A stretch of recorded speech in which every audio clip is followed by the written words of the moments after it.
Start typing your questions. Marcus asks, why do I love leasing? I'll tell you, that's a great question to start out with, Marcus. Thank you. Everybody, feel free to start typing your questions. We'll get to as many as possible. Welcome to Car Shopping Questions and Answers. I'm your host, Deshone, known as Deshone, the Auto Advisor. Everything we'll be teaching today is out of my new digital book. It's called Cars from Home, 7 Steps to Saving Time, Money, and Avoiding Dealerships. So I'm going to be very thorough. I'm not going to hold back anything. If you get to the point where we're going over so much info and you're like, wow, this is a lot, we break it down in a step-by-step way in my new digital book. It's already 5-star rated. You can Google it. And that book has helped hundreds and hundreds of people get to below market deals from home.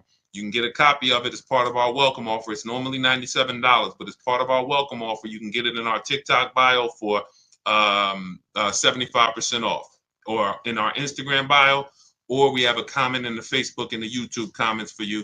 Activate your 75% off, but it's only good for 30 minutes. That's our welcome offer to you. For those of you who you like more of a, Deshone, let's work together. Can we do this together?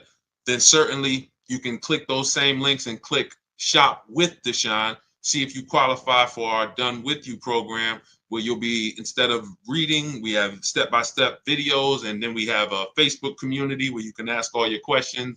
Over 1,500 people in that community, and we do 2 coaching calls a month with me personally. So let's get to it. Let's start with Marcus's question, and just keep typing your questions, everybody. As I see more people come on, we'll keep giving you the shout outs as new people come on. All right. Marcus asks, why do you love leasing? The payments. The payments. Let me show you an example of what we call a below market lease. Now, we need to distinguish very early on, all leases are not created equal. You need to get a below market lease, which means you're finding the dealer that's going to sell you the car for the lowest amount. We do that through a bidding process. That's why our process is called Cars from Home. So by putting dealers against each other, many of you struggle with negotiations. I want you to step out of negotiating, and I want you to start making people bid. Create multiple offers. That's what we do. So when you're getting multiple offers, you're going to find the dealer that's going to sell the car at the lowest amount. Every dealer has a different price. Remember this. Don't ever think, oh, Nissan is expensive. I wanted an Altima, but Nissan's expensive. No. One Nissan dealer has a different price than another Nissan dealer, and then another Nissan. They all have different prices. So let me show you what a below market lease looks like, because that's all we care about. Here's an example. Let me tell you my story. First lease I ever got was a Pontiac G6. I worked for Pontiac. Some of you know I work for Pontiac, General Motors, and I work for Mercedes-Benz. I worked for Pontiac. I was 22 years old. I needed a car. I needed a newer car. And my sales manager came to me. I didn't even understand it. He said, hey, why don't you lease one? You know, and I had sold a couple leases. I just didn't understand how it worked. But I got a brand new $20,000 Pontiac. I was paying $256 a month. Now, I want y'all to think about this. We know a bunch of people who get their first car and they're paying $400, $500, $600 a month for a used car. Is that correct? Type $ if that's correct. Do we or do we not know a bunch of people? Hold on, I can't see everybody on Instagram. Do we or do we not know a bunch of people? Right? True, right? Okay. $400, $500, $600 a month. Now, at the time, that's what they were paying. Now we know people who are paying $700, $800, $900 a month. So it's gone up. But back then, I'm paying $256 a month. The thing about leasing is you're driving a brand new car. Okay. Yep. I see you, Olivia Bully. All right. So you're with me. Because here's the question he asked me. Marcus asked, why do you love leasing? First thing I answered him was very simple, the payments. That's not the end, though. What I get to drive. Brand new car. Every lease I've ever had, me and my wife have had, I think, 7 leases. We just got our 7th lease on an Infiniti QX60 SUV. So, and we purchased cars too. I've had cars we purchased. But here's the thing. All brand new cars. And I remember when I was 22, I was paying $256 a month for that Pontiac, but we had a friend who got a brand new Corolla and was paying $500 a month. Did she get a bad deal? No. It's a $22,000 car, add taxes, 25, finance that over 5 years, that's a $500 payment. It's not that she got a bad deal. She was taught, hey, I want a car, I got to purchase it. So let me ask you, you're a young 22-year-old starting a family, you're driving a brand new car, you're paying $256 a month, another person driving a brand new car paying $500 a month. Who's winning? The lease or the purchase? L or P? L or P? Let's go, chat. Some of y'all know. If this is your first time here, type the number 1 because y'all going to get to know what we do here. Type the number 1 if this is your first time ever on a car shopping questions and answers stream with us. Arturo, good to see you. Rosa, good to see you. Shirley Johnson, good to see you. Jess, if this is your first time on the show with us, good to see you. Susan, all right. Eagles, I see you. Rosa, I see you. Lauren, good to see you checking in. Love, good to see you. All right, Olivia Blue, this your first time. Glenn Coop. All right. So for those of you, this is your first time, the way you get the most out of what we do here is stay by the keyboard. Stay by the keyboard because this is active. We're only here for about an hour and then we're out. We can go back to doing what we were doing, but God willing, you don't go back to car shopping the way you were car shopping. We can change the way you car shop on this stream, but you got to be tapped in. So that's the difference. The person who's leasing is paying far less. Now, let me give you an example of somebody like one of your peers. Forget about me. Look at somebody like, let's take Zafrina. Now, Zafrina got a 2024 Jeep Grand Cherokee. Look, $579 a month. $579 a month. This is a $66,000 vehicle. It's an electric SUV, $579 a month. Now, some of you know, every $5,000 on a car loan is how much per month? I don't expect any of you who this is your first time. Good to see you, PJE. Good to see you. 39, I see you. A lot of first-time people on here. But for some of you who know, you know what we teach. Every $5,000, Chuck Gibson, my man, good to see you. First time on YouTube. Thank you, Marcus. $100. So I want you to burn this into your head, everyone. Whenever you look at a car, every $5,000 on that price is about $100 per month.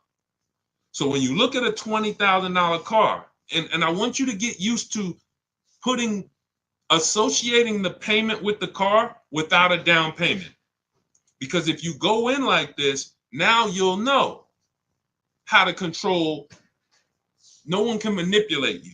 You look at that $20,000 car, you say, okay, that's going to cost me about $400 a month if I finance it, no money down. 5-year loan. Okay, $30,000 car, $30,000 loan, $600 a month. $50,000 car, $1,000 a month. See, this is if you purchasing. This is not leasing.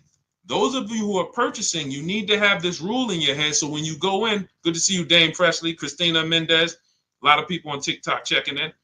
When you go in, no one can manipulate you. See, you know how you get manipulated? You walk in, you look at that $50,000 car and you say, hey, get me the $600 a month on that. Now they know they can't get you the $600 a month unless they you're going to have to put a lot of money down or they're going to put you on like a 96-month loan and you're still going to put a lot of money down and you're still not going to be at 600. You don't know what the car cost. And when we look at leasing, you're not paying for the whole car. So let's go back to Zafrina. Zafrina is paying $579 a month, no money down for a $66,000 vehicle. That would normally be $1,100 a month. If she went in and said, okay, $66,000, how much is that vehicle if I wanted to get a loan on it, just purchase it, no money down? Because her lease she did with no money down. So we're working apples to apples. E.L. Harper, good to see you. They say, okay, it's going to cost you about $1,100 a month. She's paying $579. So most leases are 3 years. We don't do 4-year leases. Marcus, you follow up with Marcus just followed up with the why 39 months. We only lease for 3 years or shorter. You never want to take a 4-year lease. I'm going to tell you why. You're paying too long for a car you're giving back. You're paying too long. Good to see you, Daniel Adams. You're paying too long for a car you're giving back. The key with leasing is adding up all the payments at the end of the 3 years and saying, how much did I pay for this car over 3 years? When you do that, you'll see, like, let me give you an example. This is the Infiniti I just got, 2025. We just picked it up. 2025. Now, this is a $54,000 vehicle, if y'all can see it. $54,000. Okay? My payment on this vehicle is $499 a month. I put $1,270 down. $1,200. I gave them my first payment. I gave them the motor vehicles and the dock fee came to about $1,270. My payment's $499 for 36 months. Now let's add that up. Remember, $54,000 vehicle. How much would that be if we took a loan on it? Somebody tell me, based on our rule of $100 per. What's up, Zachary Hoffman, Ernest Pearson? A lot of people on TikTok today. Good to see y'all. How much would this car cost? I can't see everybody checking in on. It doesn't tell me when somebody checks in on Instagram. But how much would this $54,000 car be approximately? Yep, little under $1,100 a month. If we just went in and we just said, "Hey, finance me this car, 5-year loan, no money down," I'm gonna be about $1,100 a month. Now, let's add this up. I'm paying $499 a month for 36 months. That's $17,964, and then I gave them about another $700. $18,600 is what it's costing me over 3 years. $18,600. Now that is what we call a steal. It had a great lease program. They took off $8,000. The dealer that won the bid took off $8,000, beat all the competition. So you don't need to get a lease that aggressive. Look at Charles' lease on his Palisade.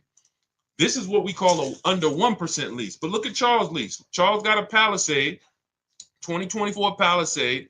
Look, he said he used our system. He reached out to 3,500 Hyundai dealers from home. He got 10 quotes back. And he said his payment on a almost $49,000 Palisade is $597 a month. $597 a month. You add these payments up, it's nowhere near how much money would be coming out of our household if we purchase. It's not even close. So then you might say, Deshone, what's the benefit of purchasing then? It's for the long term.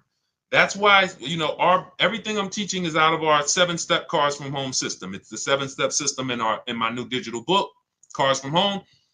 But step 1 is what we call the most important question, which is how many years are you going to keep the car? If you're not keeping the car 8 years or more, you should not be purchasing it. You should be shopping for a below market lease. For those of you who are like Deshone, who's a long-term person? You keep your cars 8, 10, 12 years. Let us know. You're long-term. 3, 4, 5 years, 6 years, you ain't even thinking about that. You're long. What's up, Amanda F? Good to see you. Scott W. Juanita Harris. Good to see you. Who's the long-term people? Long-term. Do we got any? See if we got any. We're live on YouTube, Instagram, Facebook, and TikTok. Any long-term people? You're keeping your cars 8, 10, 12 years. Let us know how long you've had the cars. Thank you, Scott W. Appreciate you. Okay, Glenn Coop. How many years are you going to keep the car? You said you're long-term, but how many years? How many years have you had your last car? Put it like that. Let us know who's had their car 8 years. Just type the number of years you've had it. 10, 15. Because you know what my truck just hit 11 years. Okay, I see you, P Haircuts. Okay, we got one. What I'm seeing is, and this is why I'm leaning more into leasing, not just the fact that the questions come in about leasing, but the fact that I'm seeing more and more people are keeping their cars for less time. All right, we got Keon Jones, keep his car 10 years. 16 years on a Suburban, Scott W. Okay, these are the people who should be purchasing. and you need the Glen Coupe has a 2015 Equinox. Okay, so you're approaching the 10-year. Yeah, you're right about 10 years. So let's consider this. Some of the rest of you are like, wait, I'm not keeping my cars anywhere near as long as these people. You are the people who should not be purchasing, because I just showed you the amount of money we're paying for these below market leases when you know how to shop.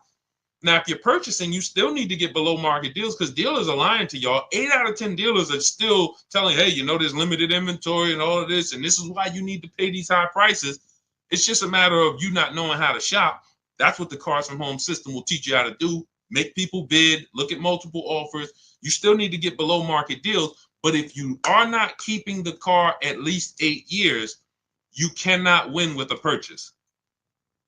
You can't win unless you're buying like Facebook Marketplace cars, $3,000, $5,000. Cool, that's a win. But if you're buying 15, 20,000 and plus vehicles that you're not keeping for 8 years, you're putting hundreds and hundreds of dollars a month into them. Not to mention repairs, warranty issues, all the things that you're like, it adds up, that you're not going to get back. That fortunately, people who get below market leases, we don't have to worry about any of this stuff. We're driving brand new cars, something goes wrong, we call the dealership, drop it off, they fix it, we go pick it up, and we have super low payments. So yes, benefits of purchasing long term, you pay off your car, you keep it long as possible until the wheels fall off. But if that's not you, you should only be interested in shopping for below market leases. Okay, we're clear? Everything that we're talking about is out of my new digital book, Cars from Home, 7 Steps to Saving Time, Money, and Avoiding Dealerships. It's normally $97. You can get it as part of our welcome offer for $24, but it's only for 30 minutes. That's our welcome offer. It's in my TikTok bio, Instagram bio, the YouTube comments, or the Facebook comments.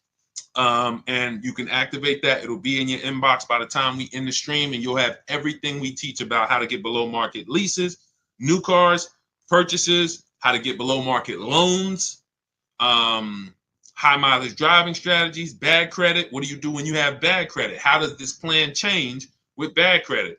That's all in there. For those of you who are like, Deshone, can we work together? Can you walk us through this? We have our Cars from Home done with you. Click those same links, see if you qualify for that program. And then we have our group. When you see everybody, all of these people I'm posting from our Facebook group, same system. It's just 2 different learning styles. Some of you, you're a do-it-yourself person. Deshone, give me the blueprint. I will follow it to the T, and I will knock it out. We don't leave anything out. That's why that book has 5 stars. You can Google it, all on Goodreads. Thank you to everyone who's reviewed it and rated it. It's the master blueprint of do-it-yourself car shopping and doing everything we do. Those of you who are like, you're more of a done with you person, you want a community. We have 1,500 people in our Facebook group that's come before you, and you got people who've gotten multiple cars using our system in our Facebook group. Sheree just got her 4th car. Where is she at? She just got her 4th car. Look, graduated again. Look, turned in my 2022 CRV, got a 2025 Honda CRV Sport. This is the second go round of a lease. She's gotten 2 pre-owned cars. So look, Ken McGee.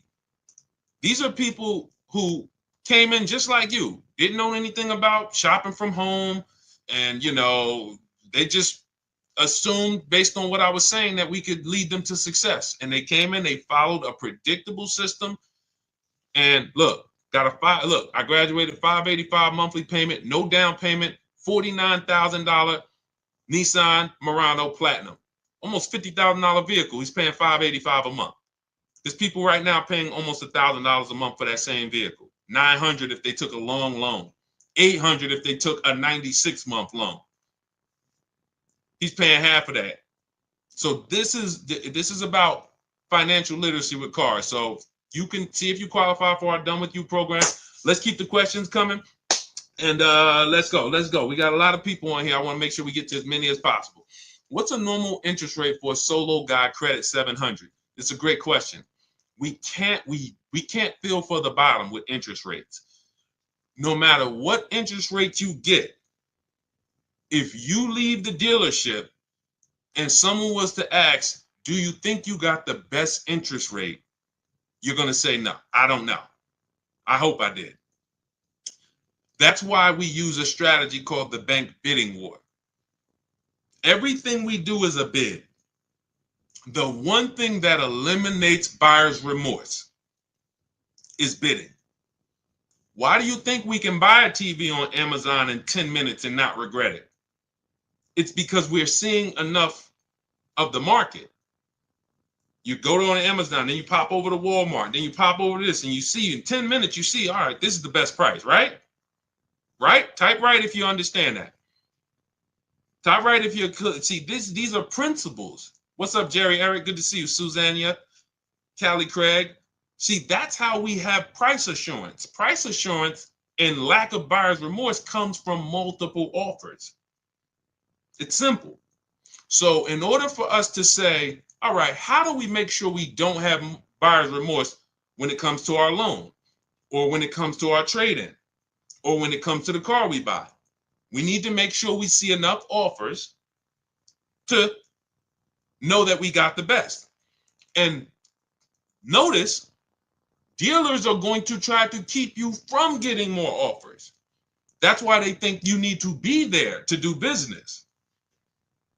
See, that's all works into, hey, if I can keep you from shopping other offers, I can make sure I'm controlling the price, which is why we focus on cars from home. So how do we employ this bank bidding war system? Credit bureaus allow, and anybody can Google this. Okay, I see you, tips notes. Wait, I'm sorry. Tips and toes. Good to see. All right, so everybody's following. I'm glad to see everybody's tracking on this. This is what we'll get to you too, Tanya Rails. Make sure you get Tanya Rails on Facebook too, Dolan. But hold on, let's finish this up because we're talking about how to make sure we don't have buyer's remorse with our interest rate.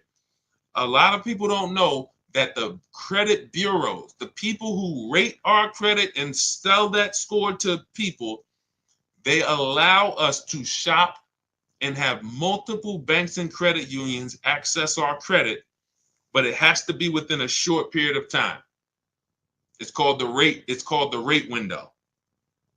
So if you Google rate shopping, you can verify this. So what they say is, in a short period of time, you can have a bunch of people access your credit with a hard pull. And at the end of that window, it's going to weigh on your credit as if it was one hard pull. So if one hard pull would have weighed your credit down 10 points, you can have 15 of them in that window and it's still going to be 10 points.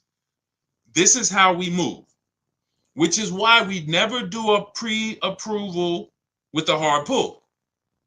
Who's ever gotten a pre-approval with a hard pull? I'm going to tell you what the bad part is about that. And look, see, if you get the mindset that none of these people want me to shop, if you can burn that into your mind, oh, the dealers don't want me to shop, correct. The banks, even my banks, they don't want me to shop them, correct.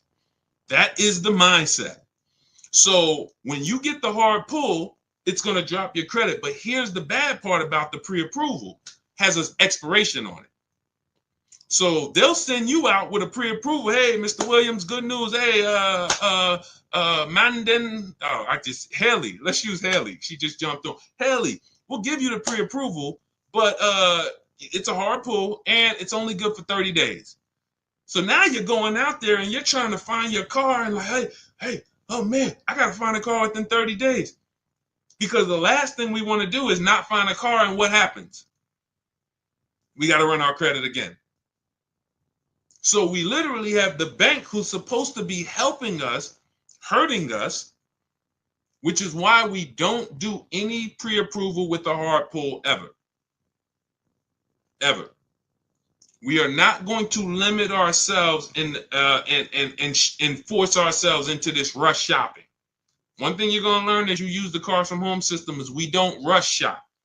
Some of you, you're in an emergency. That's no problem. Okay. Listen, if you need a car in a short period of time, we have people who,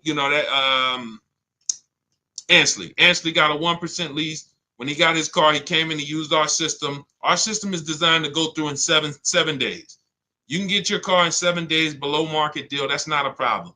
You can see here, he says, look, one car down, he had 2 more to go. 2024 QX60 Lux, $58,000 car. He got it for $554 a month. He said, look, I started the process Saturday, accepted a deal Monday. That's it. He started on a Saturday. He had his offers coming in on Monday, and he was good. So it's not a matter of time. It's a matter of knowing what to do. But what we don't want to do is make emergency shopping our norm. Because a lot of people, you think, oh, if you come in and tell a dealer, hey, I need a car by next week, that hurts you.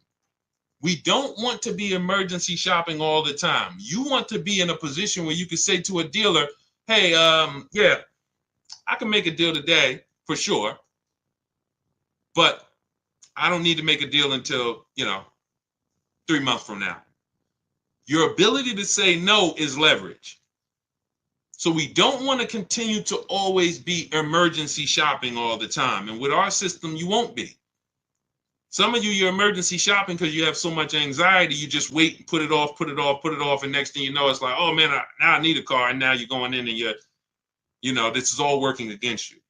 So we are not running our credit until we found our deal. This is going to sound way different than what you've been taught. If the banks were giving soft credit pull pre-approvals, we wouldn't need to do this.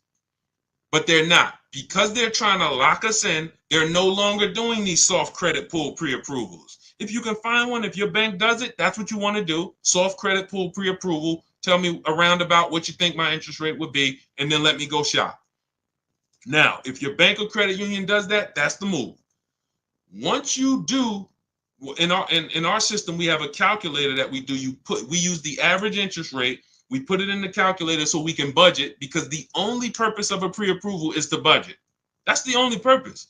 Just like when we buy a house, you're pre-approved for $400,000 at a 4% interest rate. Now we can budget. Let's go find our house. Same thing with a car. It's only to budget. So we have a budgeting tool that we use the average interest rate, and then you plug it in and you tell it what you want your monthly payment to be, and it factors in taxes and all of that. We have custom calculators, but what you want to do is go shop for your car, get your bids, shop for your used car, find the best one, and then you start to tell your banks and credit unions, here, make me an offer. That's when you are going to let people run your credit with a hard pull. This is called the bank bidding war. This is a system we've been using for a year. You always let the hard pull start after you've locked your car up, because now we guarantee. How many of you have tried to called your bank and said, hey, could you give me a pre-approval? And they say, well, tell us about the car. Thanks to everybody. I see you, Marcus. Thanks for liking the broadcast. Thank you so much. How many of you have went to called your bank and said, hey, I like to get a pre-approval, and they say, well, give us the information on the car. Well, if I had the information on the car, I wouldn't need the pre-approval, right? Thank you, Crystal. Thank you, Princess VVS. Appreciate you. Shout out to everybody liking the broadcast. Appreciate you. Right? So they're working against us. It's okay. We just need to realize that. There's nothing wrong with people working against us. Just let's be aware of who's working against us. So now what we're doing is we're locking up our car, finding the dealership we're going to get our car from. You can do it our way, you could do it your way. Find your car, and once you lock the car up, that's when you're now coming home and saying, all right, let me call my bank, let me call my credit union, let me go online and let all of these people run your credit, because it's going to be within a small period. And then what we do is we see if the dealer can beat it. All right, here, my best interest rate is 5.7. Dealers probably have another 5, 10, 12 banks that they work with. If you guys can beat the 5.7, I'll do the deal with you. So now you've shopped everybody and let them bid, and now you're letting the dealership bid. And now when you look at the end of the month, all right, I guarantee I got the best interest rate because all of these people were competing. Type dollar signs if that makes sense. Type a dollar sign if we got that. Okay? I don't want to move on to the next thing until I'm sure we got that. This is called the bank bidding war. This is how we guarantee. Okay? Okay, I see you tips and toes. All right, I see you, Princess V. Okay. All right. This is the bank bidding war. This is how you guarantee the only way. Look, I need you getting to a point where you no longer are buyers. If you can walk out of dealership and I can come to you and say, hey, Al Berrigan, good to see you. You just got your car. Hey, you think you got a good deal? Yeah, Deshone, I think I got a good deal. Would you bet $1,000 that I can't find a better deal? Oh man, no, I ain't gonna bet that. All right, listen, how much did you get for your old car? You traded it in? Yeah, they gave me like 12,000. Would you bet $1,000 that I can't find somebody that would have paid more for that quicker? No, I ain't gonna take that bet. No price confidence because there's been no bids. But if you bid your car out to CarMax, Carvana, in step 2 of our process, we have a 7-step process. Step 2 is the equity assessment. We're getting bids from CarMax, Driveway, Carvana, KBB Instant Cash Offer, Car Guru's Cash Offer, AutoNation Cash Offer. 6 offers we're getting. Takes us 20 minutes. So now if he bids that out and you say, hey, you think you got the most money? Yeah, of course I did. Because I let all the people who buy cars make me an offer. When we bid out our loan, when we sit at home and we see the entire market on a used car, every used car within 100, 200 miles of me, I seen it. I made sure I got the lowest one. I'm shopping for a new car or at least I'm talking to 25 dealers in our system. We have something called the 25 to 5. We reach out to 25 dealers all online. We're not talking to these people. So those of you who are like, I don't like to talk to salesmen, we don't talk to them. I wrote all the scripts for you. You got all the emails. You just copy and paste them. We know everything they're going to say because I had to use those same scripts they used, and we keep the conversation going. When you get those offers, we're reaching out to 25 to get 5 offers. Price confidence. Price confidence always comes from bids. It's the only way. All right? Great question. Everything we're going over so far, everything I'm teaching is out of my new digital book. It's called Cars from Home, 7 Steps to Saving Time, Money, and Avoiding Dealerships. Saving time, money, and avoiding dealerships. It's normally $97, but as part of our welcome offer, you can get yours for $24. That's 75% off, but it's only for 30 minutes. That's our welcome offer. You head to my TikTok bio, Instagram bio, the YouTube comments or the Facebook comments. Once the timer hits 0, the price is $97, and it's worth every penny. That book will save you thousands and thousands of dollars as you use it. So it's not a question. But listen, if you get there before the timer is up, you got it for $24, and it'll be in your inbox by the time we end the show. For those of you who want to work together, you want to see, hey, can we work together? We have a Done With You program where instead of reading, you're actually watching short videos. And we have a Facebook group where you have a support of a community, over 1,500 people that have come before you in that group. And we have 2 coaching calls a month with me. So you can actually, if that's your learning style, see if you qualify. Just hit the button that says Shop with Deshone. See if you qualify for that. But either way, just use what we're talking about. If you can get it from these streams, you use what we're talking about. So that you can start to have confidence in your car buying purchases, and so that you can save all the money that you should be saving. Frankly, I don't want to give $1 up that I didn't have to give up. And many people are giving thousands of dollars up that they should not be giving up to these dealerships and banks. All right, go ahead, Dolan. Let's keep the questions going. That was a great question. We had to go into detail about the bank bidding war, but we got a lot of questions, so we're going to try to get through as many as we can. I think Dolan is trying to, he's trying to go through them. Okay, I struggle with leasing only because of mileage. I travel too much. This is a great question, and this is a misconception. In my book and in our system, we have two different strategies for high mileage drivers. If they're short term is we're not keeping our cars 8 years. And then we have one for long term. Because here's what typically happens with high mileage drivers who purchase their cars. You're buying your cars, you're putting a ton of miles on them, You're depreciating. Thank you, Pastor Frank. Thank you for running the lights up. Shout out to everybody who running the lights up on TikTok. Thank you. When you see the way the value of a car falls through the floor for a high mileage driver, it's amazing. You get a $40,000 car, they put 100,000 miles on it in 3 years, 4 years, and the car is worth half. They're depreciating their car way worse than the average driver. So with that being the case, you need to take different steps. The last thing you want to do is take out a normal loan. You're going to be upside down because your car value is dropping like this, but your loan is only dropping like this, very slowly.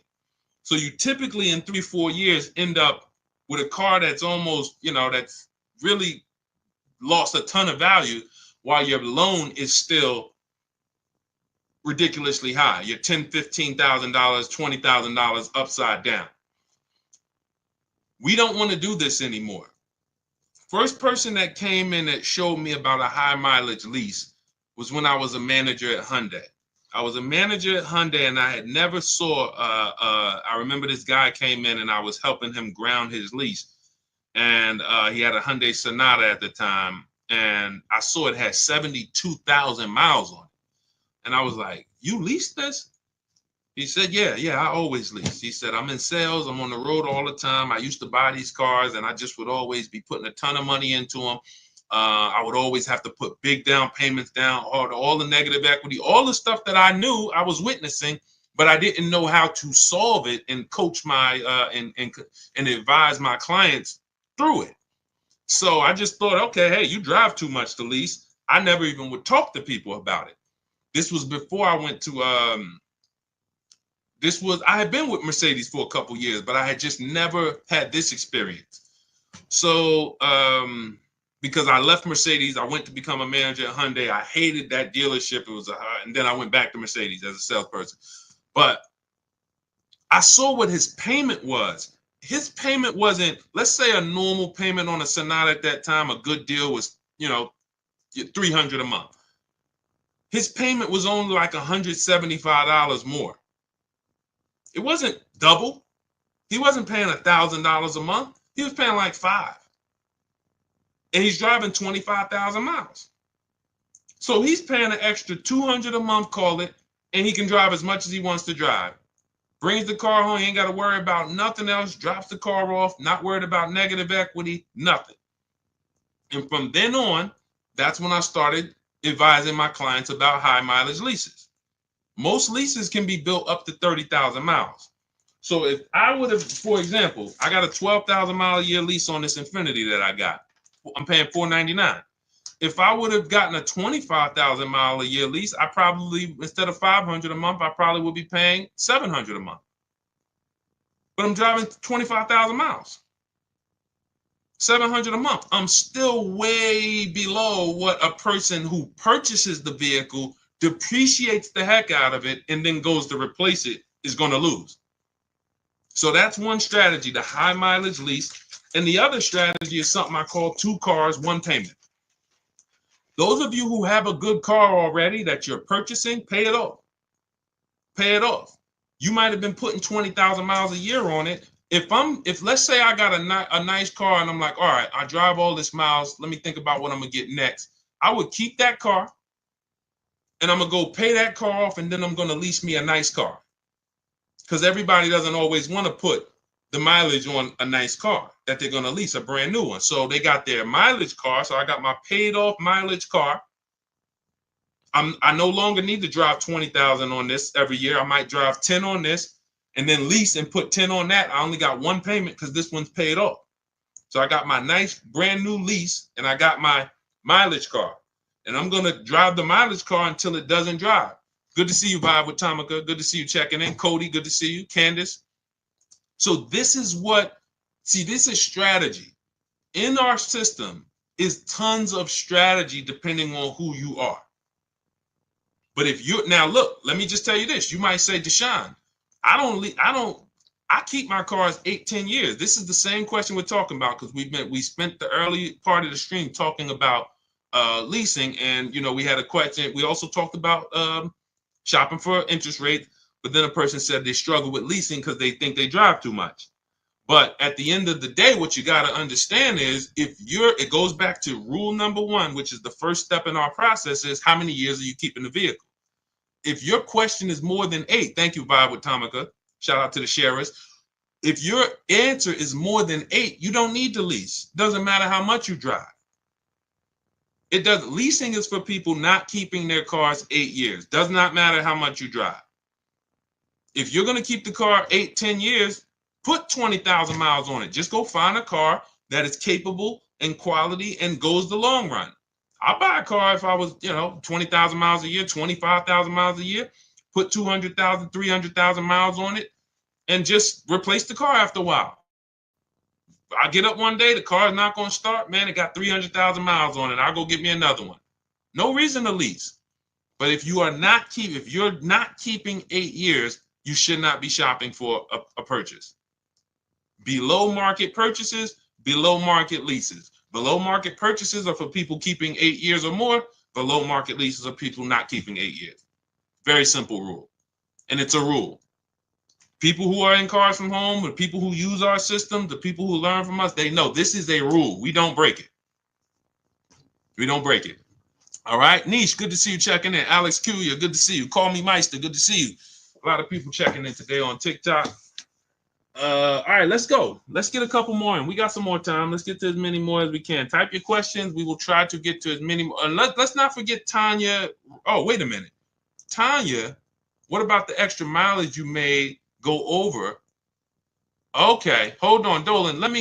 Okay, wait a minute. We'll do this one, and then we'll bring up Tanya's question from Facebook. I bought my lease out. Was this a mistake? In many cases, it was. And I'm going to tell you why. All right. When you buy, how long is the average lease? Type the number of years. I think many people know this, especially some of you who lease. How many years is the average lease? Let's go. Type. All right, Veronica Christian. Yep. 3. Exactly. When you look at the average lease and then you say to yourself, let me tell you a story. Tips and toes. Let me tell you a story. Because you might forget a lesson, but I find you won't forget a story. I'm at the dealership. I'm at Mercedes, right? Person walks in. They're like, I'm looking at this new car, they want to purchase. Like, okay. I look at their old car. Now I can see they got the old body style. So I can see it's a couple years old. What year is the one you got? Told me the year. It's about 5 years old. I said, did you buy it when it was new? He said, yeah, I bought it brand new. I said, okay. This is a story about why we never buy our leases out. Okay? Why we never buy our leases out. So I said, okay, how much you owe on it? Nah, I don't really know. I'm not too sure. Okay, we'll find out. So we pick out a new car. We pick the one he likes. We get to the numbers. I said, okay, I got to call your bank. I got to see how much you owe on this. Now, if a person has owned a car for at least 5 years and they bought it brand new, wouldn't you think it's paid off or either almost paid off? Yes or yes? If we looked at a person and said, okay, your car's 5 years old, and they say, yeah, I bought it brand new, I've been paying on it, wouldn't we think that car is either almost paid off or it's paid off, right? Yes, vibes with Tom. Yes, right? Where we at? I want to make sure everybody's clear. You got to be following this. If we looked at a person who had a 5-year-old car they bought it when it was new, wouldn't we say that car should be almost paid off? Yes? Okay, yes, tips and toes. All right, we're clear. So I'm thinking I'm about to call. Now, here's what I already know, because I'm already aware of the 8-year rule. I'm already aware that this person has paid a ton of money because you bought that car brand new and it's almost paid off. and it's a Mercedes, but even if it wasn't, it could have been a Chevy. You still put a lot of money in that car, and I know when you see what it's worth, it's not going to be the greatest thing in the world. So what I'm already prepared to do, which is what I've done with some other clients, is to tell that person about leasing and to show them how you can actually lease, and whatever your car is worth, just go put that in the bank. Because these are typically people, when they buy new cars, who are used to putting 20% down.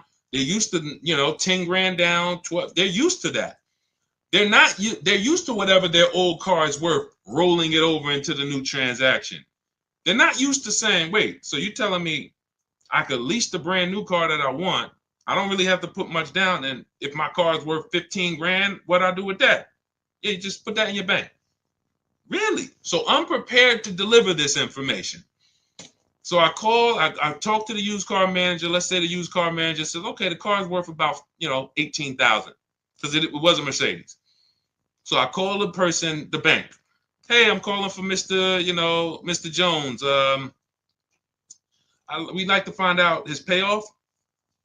Yes, the payoff is $17,400. 17,000. Wait, how did? No, I'm sorry. No. It was higher than what the vehicle was worth. So let's say whatever it was, the payoff is, 19,000. He's underwater. What the used car manager just told me the vehicle is worth, and what the car is. Hold on. I'm like, hey, Mr. Jones, they're saying you still owe like close to 20,000 on the truck. Oh, you know what? Because what had happened was I leased it for 3 years and then I bought it. Okay. I hang up from the bank. So we've been in this car for 5 years and we still are upside down. How does this happen? This happens because most people who buy their leases out are going to take at least a 5-year loan, and sometimes 6. So the first question we asked when we got this question was, what's the average lease? How long is the average lease? You guys said 3 years. So then we say, when we look at buying our lease out to have a similar payment, hold on. I always have that alarm go off. To have a similar payment, we need to take a 5 or 6 year loan. And in many cases, it's 6. It is 6. What's 3 plus 6, y'all? Anybody here signing up for 9-year loans on cars? When you buy your lease out, this is the only time where we end up spending or committing to 8 or 9 years to pay on the same car. Now, is there an exception? Yes. One exception. 8-year rule.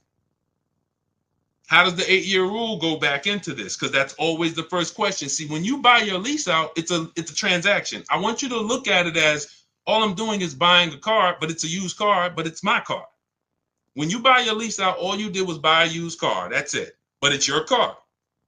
So before we ever would buy a used car, we would ask ourselves the most important question, which is, how many years am I going to keep the car? Because if it's less than 8, we're not going to buy that used car. We're going to shop for a pre-owned, for a below market lease. So if you said, all right, I'm going to buy my lease out, and from the day I buy it, I plan to keep it at least another 8 years, then go ahead, buy it.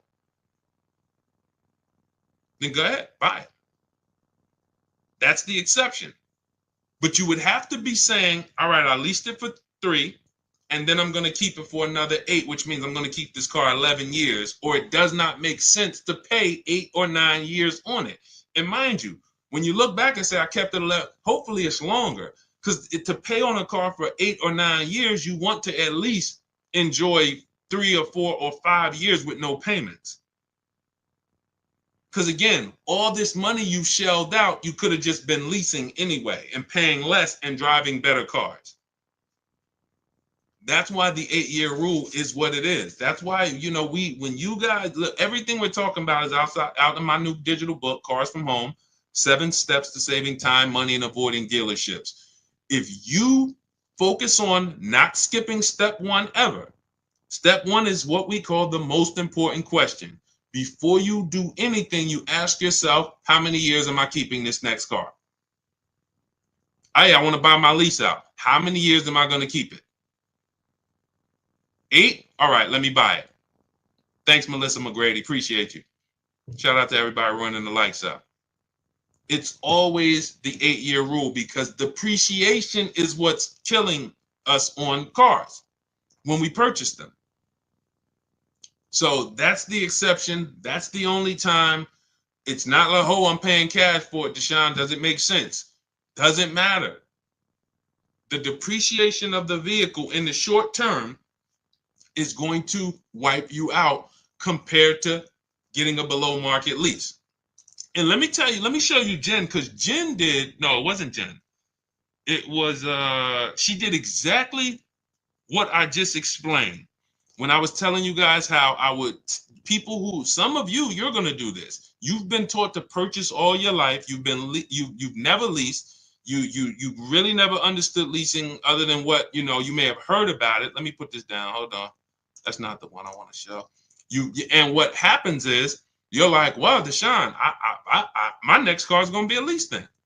Absolutely. So now what am I going to do with my car that I paid off or that's almost paid off? I would normally go swap this.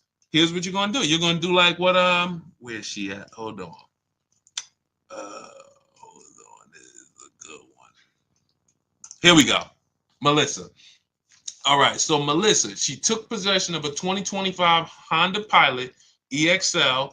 She leased it. Her local dealership won the bid, and she said she got her offers that we teach in the equity assessment. Her highest offer for her old car, which was a Kia Sorento, 2018 Kia Sorento, was 12 grand. She planned on selling it to CarMax. And after she made the deal, she gave the dealer a chance to beat the offer or match it. That's what we always do. We come in with offers, and then once we do our business with the final dealer who wins, we give them the opportunity to match it or beat the offer. Saves us the time if they can match it. So now, look, they gave her the 12 grand, and she left out of there at $597, nothing out of pocket. And she's getting a check back for $12,000 in equity. You see what I'm saying? She got her brand new Honda Pilot EXL, great payment, no money down, getting a check for $12,000. That's exactly what this last 10 minutes we talked about was about. Some of you, that is your next move. Instead of going in to trade that vehicle that you would normally trade and buy another one and go into another loan for 5 or 6 years, you're going to keep that. You're going to do the equity assessment, CarMax, Driveway, Carvana, KBB cash offer, AutoNation cash offer, Car Guru's cash offer. Get those 6 offers. Take you 20 minutes.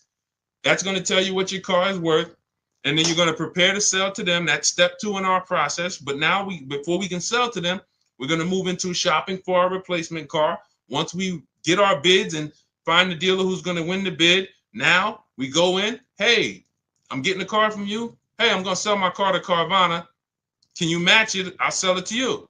Oh, yeah. No. Oh, no, we can't match that. They're paying too much. Perfect. I'll pick up my car from you, sell my car to Carvana, put that money in my bank. Now I got this nice low lease payment with no money down, and this is the win. That's going to be your favorite car deal. You'll do that over and over again, but you'll never do that again. You'll never cash out a purchase to a lease again because you're going to know from now on, I'm not purchasing unless I'm keeping long term, and I'm not leasing unless I'm keeping, less than 8 years. But the transition in mindset and the process from, I've been purchasing, paying all this money, you're going to put a huge equity check in your bank account, and then it's going to be great. It's going to be great. So all of this is in my new digital book. Good to see you, Johnny Nixon. Good to see you, Alan B. Thea. Good to see you, It's DK. All of this is out of my new digital book. Those of you who are like, Deshone, it's no way I'm gonna remember all of this. I just give me the blueprint, give me the step-by-step. That is 7 steps to saving time, money, and avoiding dealerships. It's already 5-star rated. You can Google it. Thank you to everybody who's reviewed it. It's normally $97, but as part of our welcome offer, you can get yours for $24, but it's only for 30 minutes. You go to my TikTok bio, my Instagram bio, click the picture of me, or YouTube comments, Facebook comments. We have a link there. When you click that, activate your 75% off and get your book for $24. It'll be there. You have everything we teach about below market leases, how to get below market purchases, below market used cars, bank bidding war. It's all in there step by step. So you just follow each step, check off each step as you do it. And by the time you get to step 7, which is delivery, you're picking up your new car or they're delivering it to you. So that is the system. For those of you who you prefer a done with you, some of you will do it yourself. Give me the blueprint, Deshone. I will knock it out. That's the digital book. Those of you who are like, done with you, Deshone, can we shop together? Instead of books, instead of reading, you want to watch short videos, 3 to 5 minute videos as I walk you through the entire 7-step process. You can see if you qualify. Go to those same links, see if you qualify for our Done With You program. And then we have community with 1,500 people in our private Facebook group. You can get your questions answered, not just from me, but from 1,500 of your other peers that have come before you. Use this system. And then we do 2 coaching calls a month. You have up to 6 months of coaching calls with me personally as I help you get acclimated into the system. So when you see me share all of these pictures are from members of our private Facebook group. This is India. She got and she joined a year before she got her car. She said, I joined last year. She didn't need a car at the moment, but she said, I got back. She ended up shopping, got her 2024 Hyundai Elantra, 36 months. This was a $29,000 vehicle. She's paying $365 a month. No money down. $365 a month, no money down.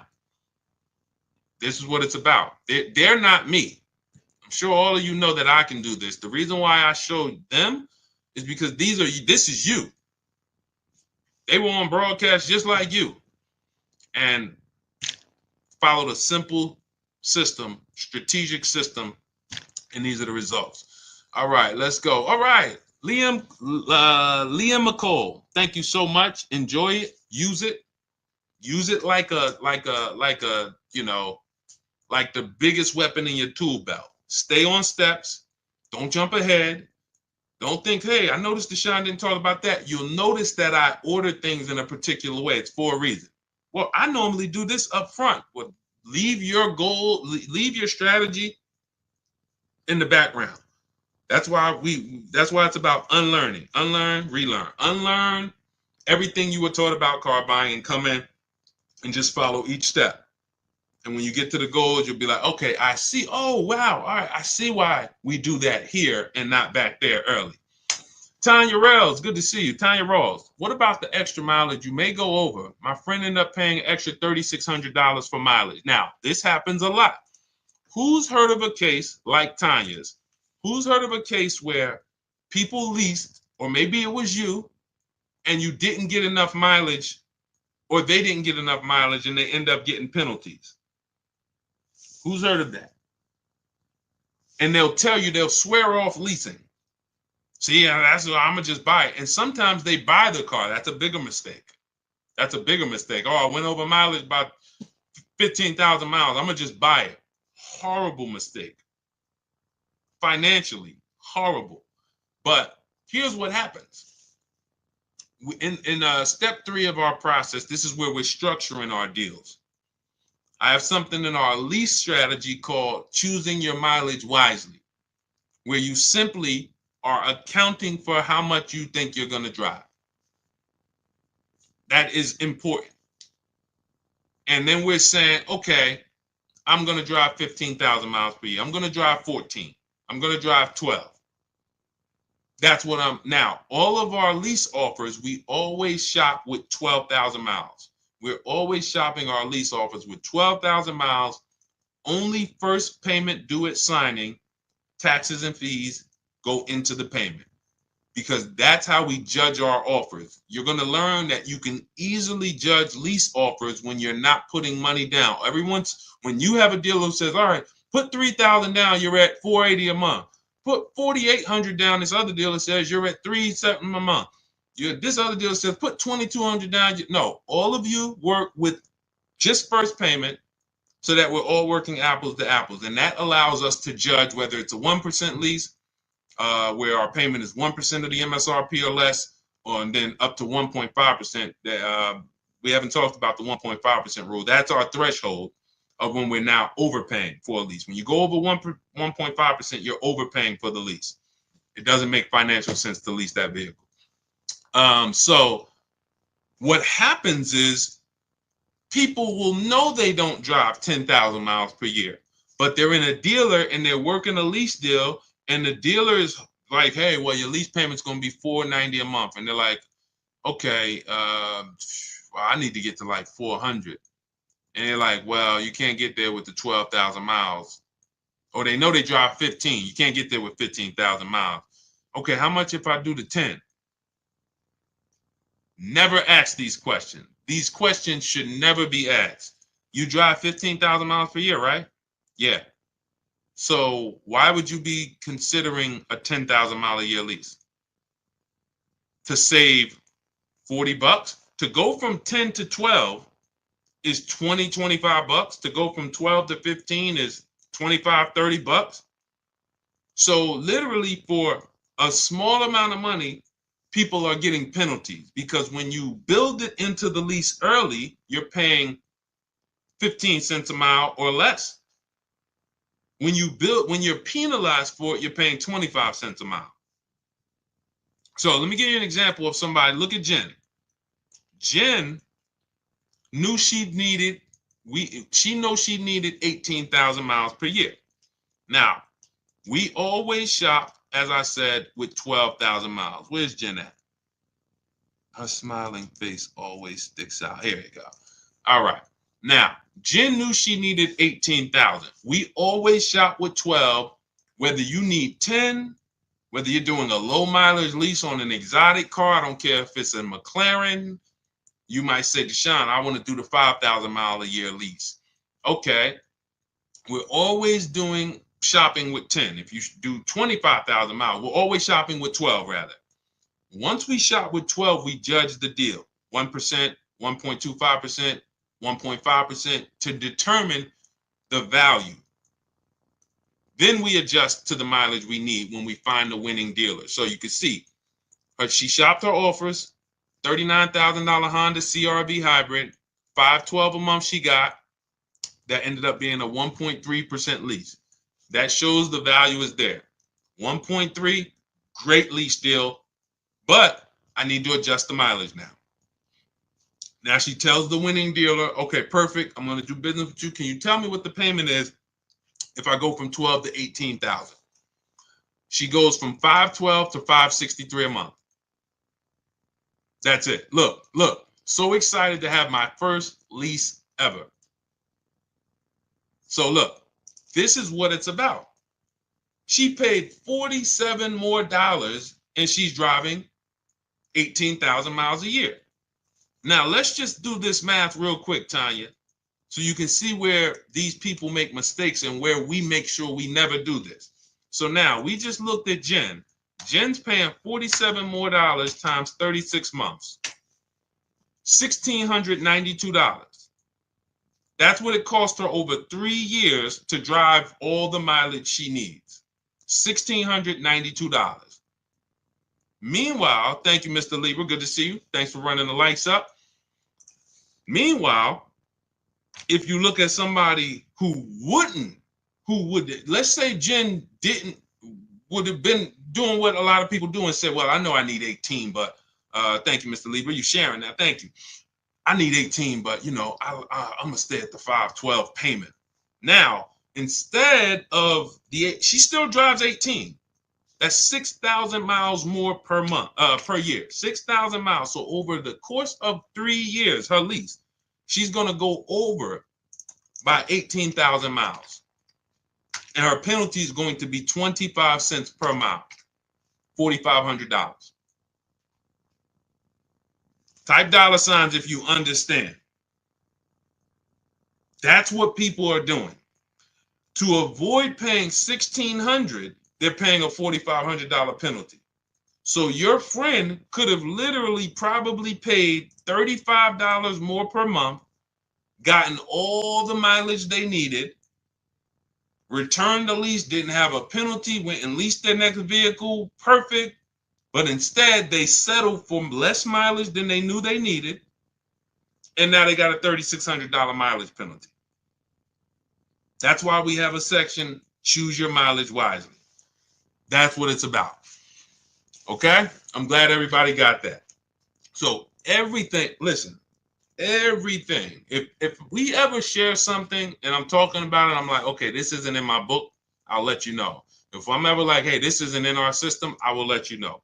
Everything we have discussed on this stream is in my digital book, and stuff that we didn't discuss so far is in my digital book, Cars from Home, 7 Steps to Saving Time, Money, and Avoiding Dealerships. Normally $97, but as part of our welcome offer, you can get your copy for 75% off. That's $24. If you can get to our TikTok bio, our Instagram bio, the Facebook comments, or the YouTube comments, click that link before 30 minutes is up. That's your welcome offer. You'll get it for $24, 75% off. It'll be in your inbox, and you'll have those strategies to use step by step, nothing left out. Okay? And make sure when you get your book, you screenshot the thank you page, just in case some of you type your emails wrong. You don't realize you're typing quick. You're trying to not make sure you don't miss the 30 minutes, and you type your emails wrong. Make sure you screenshot our support team's email. If you don't see that email in 5 minutes, make sure you check your junk, check your spam. If you don't see that in about 5 minutes, just email our support team Monday through Friday. They'll get you your book. But it's usually, we have a great system. They get there. If you misspell it, that's the only reason it's not there. So anyway, for those of you who are like, Deshone, can we shop together? Do you have a more of a kind of an immersive experience where you guys are walking me through this? That would be Cars from Home done with you. You can click those same links in our bios or in the comments and click the button that says shop with Deshone. See if you qualify for that.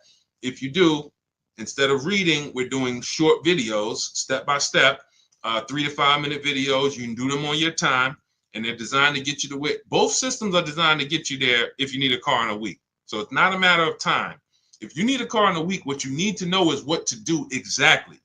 You don't want to be under the gun and not knowing what to do. Give me a checklist that I can operate under. So even if I'm in the rush, at least I know I have a checklist to get me through. So I'm not going to make a mistake. So, but for those of you who want to see if you qualify for the done with you, then we have our Facebook group where you can ask questions. For those who like, hey, you like community, you like support. You're not a do-it-yourself person. You're more of a done with you community person. We do coaching calls twice a month on Zoom for 6 months. You have access to the coaching calls with me to make sure you get this system to the T.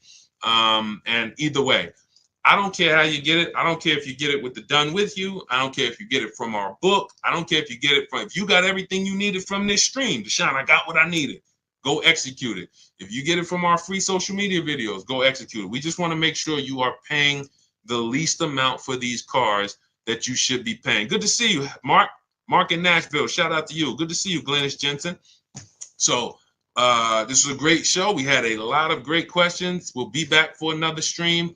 All of you continue to unlearn, continue to make these dealers bid. Never one dealer. Never one dealer. The name of it, if you don't remember anything else, you don't have the book, you're not with our Done With You program, remember, never one dealer. It's about multiple offers. You could be the worst negotiator in the world. If you get multiple offers, you're going to save money by accident. Okay? Create competition. All right. So great show. Appreciate you guys. Great questions. God bless you guys. See you soon.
Welcome to Car Shopping Questions and Answers. We're live on Facebook, YouTube, Instagram, and TikTok.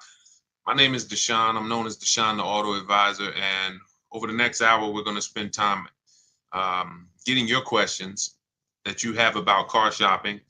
I'm going to tell you some questions you should be asking that you may not know you should be asking. And then, feel free to ask ask any question. I have my man Dolan in the background moderating. So we're going to try to bring in all the questions we get from every platform to make sure that nobody is left behind. So feel free. Who's car shopping, right? Well, I always like to ask as you come in, if this is your first time on the broadcast, just type a number 1 so we can send a welcome to you. Willie B, thanks for liking. I see. Shout out to everybody hitting the likes. I appreciate you, Willie B, for. I've been very, very, we've been doing this since 2020. And I can't tell you guys. Welcome, Mark. I see you. Shout out to Mark on YouTube. Thank you. I cannot tell you how bad the deals are when you do not know how to get great deals. When you're going out here negotiating right now, the dealers, since the pandemic especially, have been using market conditions against you. Fake market conditions, limited inventory against you. And they sell you these stories that are just not true. But the minute you believe them, they are true. And what's up, Prodigal Son? What's up, Deanne Rose? Shout out to everybody checking in. Good to see you all. What we want to focus on, I want you to learn the cars from home mindset, which is cars from home. That is not just our process, that's the mindset. 90% of what you're going to do to pay less than everyone is out here paying is going to be right here in your house. It's going to be at work. It's not going to be in dealerships. You have no leverage in dealerships. Dealers have all the leverage because they make you think they're the only ones who can give you this offer. You don't realize that there's 20, 30 other competitors that they have, and their mission is to stop you from talking to those people, or their mission is to stop you from being able to access getting offers online. So that's what we're going to be discussing over the next hour, and I'm going to look at any other question that we get in, and we'll bring them on to the show. Everything we'll be talking about is going to be taught out of my new digital book. It's called Cars from Home: 7 Steps to Saving Time, Money, and Avoiding Dealerships. So as you hear everything and you're like, man, Deshone, I want the whole blueprint step by step, that's my digital book. It's already 5 stars. It's normally $97, but it's part of our welcome offer to you. You can get a copy for 75% off, which is $24, but it's only for 30 minutes. You head to my TikTok bio, Instagram bio, the YouTube comments, or the Facebook comments. We have a link for you to use, and that'll get you your book for 75% off. Now, for those of you who enjoy working with me together, you want to see if we can work together, and you want more of an interactive experience with our community, then we have a Done With You program as well. And you can go to those same links and see if you qualify for the Done With You program. But we're not going to hold back. Let's get to it. Now that the housekeeping's done, you can start to submit your questions. We already have the first one, so let's get to it. Is 0 down on a lease always the rule? The rule to shop. We always shop with that rule. So when you're getting your lease offers, this is how you want to get them. First month's payment out of pocket only, that's 0 down. Because with a lease, you pay at the beginning of the month. So if you do 0 down, that doesn't mean you don't give them your first payment to drive off. So we're always shopping our offers with only first month's payment due at signing. I like to use those terms. Remember those terms. I made a video about this. It's been seen a lot, but some of you may have been seeing it. Always use the words total out of pocket, not down payment, because total out of pocket is a much more direct and clear conversation. I expect $1,000 total out of pocket. I expect first month payment total out of pocket. When you use the words down payment, who's ever made a deal with a down payment and then you came in and they said, well, what about your taxes? Who's ever had that happen to them? Type me if that's happened. You said, okay, I'm doing X amount down, but you show up to pick up your vehicle and they're like, okay, well, what about the taxes? Or what about this? And And you're like, wow, I thought that was included in the down payment. Who's ever had, listen, the key to winning here is a couple keys. Winning here is about being honest, because listen, this is going to sound like bad news. You're going to figure out over the next hour, Deshone, sounds like I did a lot of things wrong. Yeah, that's okay. Yes, you did. But I got to tell you the bad news first so we can get you to stop making these expensive mistakes you don't even know you're making. So I see you. For the people who are being honest, you understand. The reason that happened is because down payment is an ambiguous word. So it can can mean total out of pocket, but some dealers could spin it and say, well, no, that was just your down payment. So we like to use the word total out of pocket. So we always shop lease offers with total out of pocket, first month payment, and 12,000 miles per year. And we get our offers with the taxes and fees in the payment. Now, you must get at least 5 offers for a lease for you to see what the below market lease is. Because we've been doing this, besides my experience with, since 2006 being in the car business, I've personally, since 2020, helped hundreds of people personally shop all over the country. And I know that if you don't operate with 5 offers, you're not going to be able to see that 3 to 4 of them are going to be overpriced. Big mistake that they've programmed you. Shout out to the sharers. I see you. Thank you. Thank you, Art. I see you, Kim. Thank you so much. Appreciate everybody who's tagging somebody. Listen, your friends will be mad at you when they come and tell you that, hey, listen, I bought this car and I got ripped. I hate they ripped me off, and then you say, hey, you should follow this guy Deshone. Hey, how long you been following him? A year? I watch his stuff all the time. Well, why didn't you share it? So share with your friend so that we can protect these friendships. Because when people lose on cars, they get very mad. So we want to stop them before they actually go make these mistakes. But that's what you want to do. You need to shop your offers with first month's payment, put the taxes and fees in the payment, get your offers, and you need to get at least 5, because then you're going to see, wow, 3 or 4 of these are overpriced by a lot. So, when you hear people say, oh, I got a quote from Nissan, they're expensive. No, that one Nissan dealer is expensive. You need to get another quote from a different Nissan dealer, which is why everything we do is from home. Because most of you are like, oh, man, Sean, I got to drive from dealer to dealer to dealer. No, we don't do that. We make our deals in literally 90 minutes, 2 days, a couple days from home, couple hours from home. And that's how we're able to talk to multiple dealers at once. And we don't even, if you're using the Cars from Home system, you're not even talking to dealers, because I wrote all the email templates that we use to communicate with multiple dealers on their websites and inside their dealers. So we're not even talking verbally to them. Everything is being typed. What's up, Kelly? Good to see you, Hudson. K-Swish, shout out to the people checking in on TikTok. So that's how you want to do it. That's the rule. Now, when do we put down payments down on leases? To answer the final part of your question that you didn't ask, well, we put down payments down on leases to lower our payment once we know we have a below market lease. Once we know we have a great deal on a lease, 1%. Some of you have heard of the 1% rule. Once it's under the 1.5% rule, those of you who don't know, you can feel free to ask about that. But some of you who know what we teach, the 1% rule has been around for decades.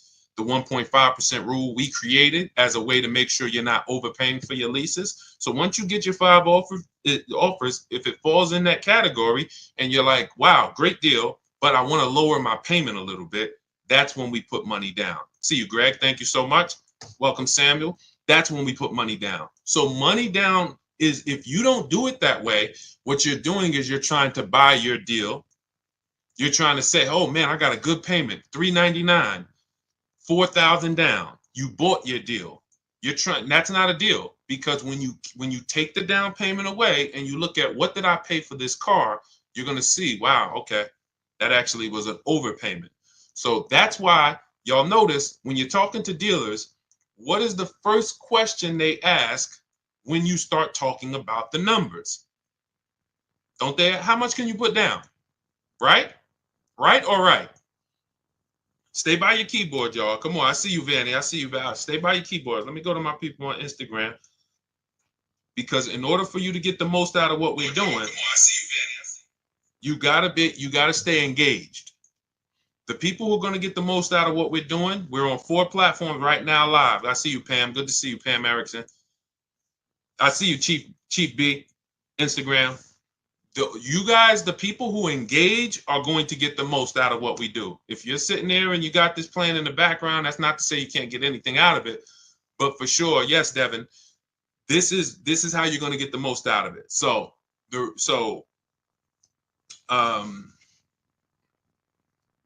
Yes. Okay. Yeah. I'm just watching the comments. So the 1.5% rule just says that if you're the 1% rule. Somebody asked what's the 1.5% rule on Instagram. So being that all these questions, this person who asked this first question, my answers to that has created secondary questions. Let me just answer that, and then you guys can type your questions if it's unrelated. If it's like, okay, Deshone, I want to know about used car shopping. Deshone, I want to know about getting a loan, financing, bad credit, whatever. Then you can ask that. But I just want to finish this since we're talking about this subject. We don't buy our deals. We must get a great deal before we put money down. And in order for us to do that, we shop with no money down. So we have to shop with no money down, analyze the deal. Great deal, perfect. I want to lower my payment a little bit. Let me put money down. Does that make sense? Type $ if we're clear on that part so far. Then we're going to, now let's talk, type $, because then what we're going to do is we're going to talk about the analyzing of a great deal. Good to see you, Bike Life. Analyzing, I see you, K&D. Thank you. All right, MFD Dad. All right, perfect. So now let's talk about this 1% rule and this 1.5% rule. So when I heard about, I remember when I heard about the 1% rule, I worked for Pontiac GMC Buick. It was my first company that I worked with in the car business. And I was hearing about the 1% rule then, which is if your lease payment is 1% of the MSRP or less, it's a steal. It's a steal. Doesn't mean you can't do better than 1%. You know, some of you, we talk about Frina sometimes, and Frina, she actually got a 0.88% lease. So we don't always want to even, there's several factors that are going to, you see her payment was $579 on a $65,000, almost $66,000 Jeep Grand Cherokee electric version. So you need certain things to be lined up to even be able to get a 1% lease. It's based on getting a big discount, which we're going to get by competitively shopping. We're going to find the dealer that's going to give us the biggest discount. But in order to get to the lower percentages, you need a great lease program. That's going to be your residual. That's going to be your money factor. That's going to be your any incentives, rebates. We don't know any of this stuff before we shop for the vehicle, because I know what some of you are thinking. Deshone, how do we know those vehicles? You don't. Frina didn't know that when she was shopping for that Jeep, it was going to come in at 0.88. All you can do, that's why when you use our system, we shop the market. It takes us a day, 2 days. We're getting offers and we can see, okay, this is what the market is on this vehicle. But the 1% rule is if your lease payment is 1% of the MSRP or less, it's a steal, great value. Add up all the payments. You'll see you're driving a very expensive car for a very low amount of money. That's the 1% rule. Now, when I first came to TikTok, because TikTok was the first platform that God blew me up on, I was hesitant to talk about leasing because I knew that some of you were going to go in and tell your dealers that you deal with, oh, give me a lease. And they were going to show you overpriced leases. And then you were going to take them because even an overpriced lease is better than your purchases. Even an overpriced lease is better than your payments you've been paying on it's a person who buys new cars because you were just taught, I was just taught, Deshone, buy my cars. You go in, you buy a $50,000 car. That's going to be wait, let's see, because we might have some new people on here. Who knows this question? In fact, the first person who answers this, you got a free copy of my digital book, Cars from Home, 7 Steps to Saving Time, Money, and Avoiding Dealerships. Every $5,000 on a car loan, when you look at a car, every $5,000 is how much per month? I'm watching Facebook. I'm watching. Every $5,000 sorry, on a car loan. Sorry. Anybody? Jordan, you got it. Jordan was the first person I saw. Every $5,000 is $100 per month. Jordan, just send me a message here on TikTok with your with your email, and I'll have the team shoot you a free copy of my digital books. $97, but you got a copy of free. Wait, hold on. I don't see. Oh, yes, it was Aman. You're right, Aman Cordova. You're right. The comments popped up so fast. You're right. You were first. send me a DM with your email, and I'll get that to you. Now, for all of you who like Deshone, I want a copy. Well, we have a welcome offer. It's normally $97, but you can get a copy for 75% off if you get to my TikTok bio, Instagram bio, YouTube comments, and Facebook comments. You just click that link. It's only good for 30 minutes, and you'll get your copy. You won't pay $97. You'll get your copy for $24. But so now let's take that and so when you're looking at a $50,000 car, that is going to be a rough, no money down. Again, see, people will tell you all day long, well, I got a $50,000 car and I pay whatever for it. They're taking out their down payment and they might have a very long loan. Let's take good loans, 5-year loans. That's going to be about a $1,000 payment, depending on their interest rate, $950 to $1,000, no money down. 6-year loan, maybe they could get to $850, $825, no money down. Meanwhile, a good lease on a $50,000 car, 1% lease is $500 a month. So even if you see, and again, I'm still on why I was hesitant to teach about leasing and why the 1.5% rule was created. Because if somebody walks into a dealer and they've been used to doing no money down deals and paying $1,000 a month or $900 a month, and then that dealer tells them, hey, well, we could get you to $850, $800, no money down on a lease. Some of them are going to say, okay, well, I think that sounds pretty good. Maybe you could do $750, overpriced lease, $750. Okay, wow. But so once I saw people start going out and then writing me, oh, Deshone, how's this lease deal look? I'm like, okay, we need to create a rule where leases are overpriced. And all we do, how do we determine that? Add up all the payments. It's very simple. Add up all the payments. And when you go above 1.5% of the MSRP, take the total MSRP. This is the price on the window sticker. This is the price on this window sticker.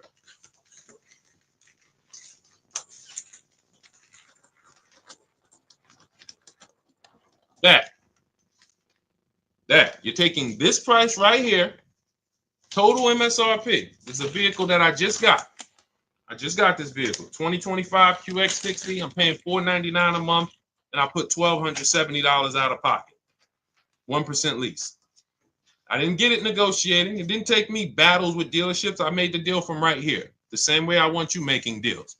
Now, when your payment is over 1.5%, and again, why was this able to be here? Well, I had a loyalty rebate because I have an Infiniti. They took off $8,000. They had rebates, and they had a good lease program. That combination created a 1% lease for me, under 1%.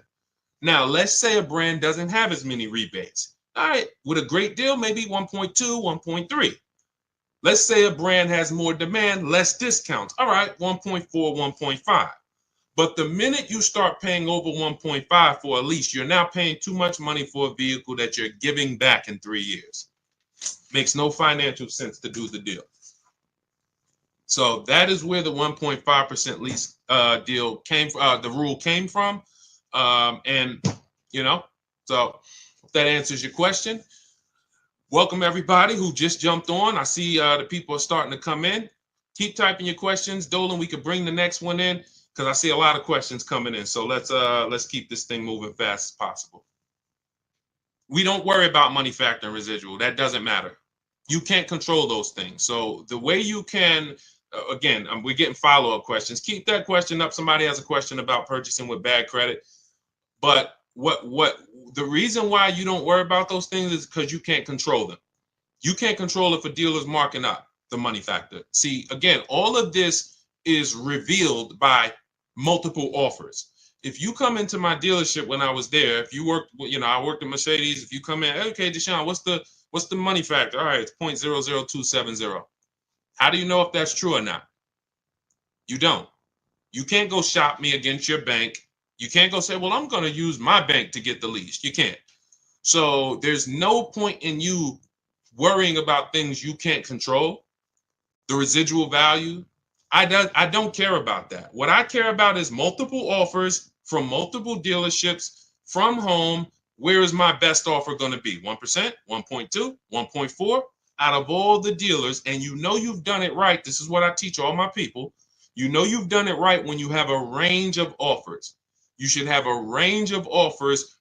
Your best offer to your worst offer should be $150 to $200 a month difference for the same exact vehicle.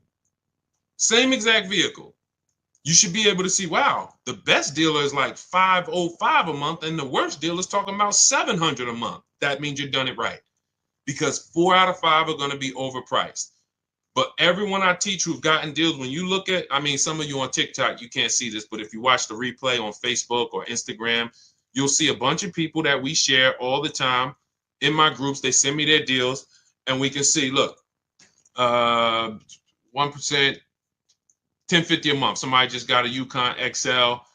They dropped the pricing from 75 to 36 to 70 grand, 1.5%, because it was a 2025 and they have no supporting programs. They have no big rebates, brand new vehicle to the market.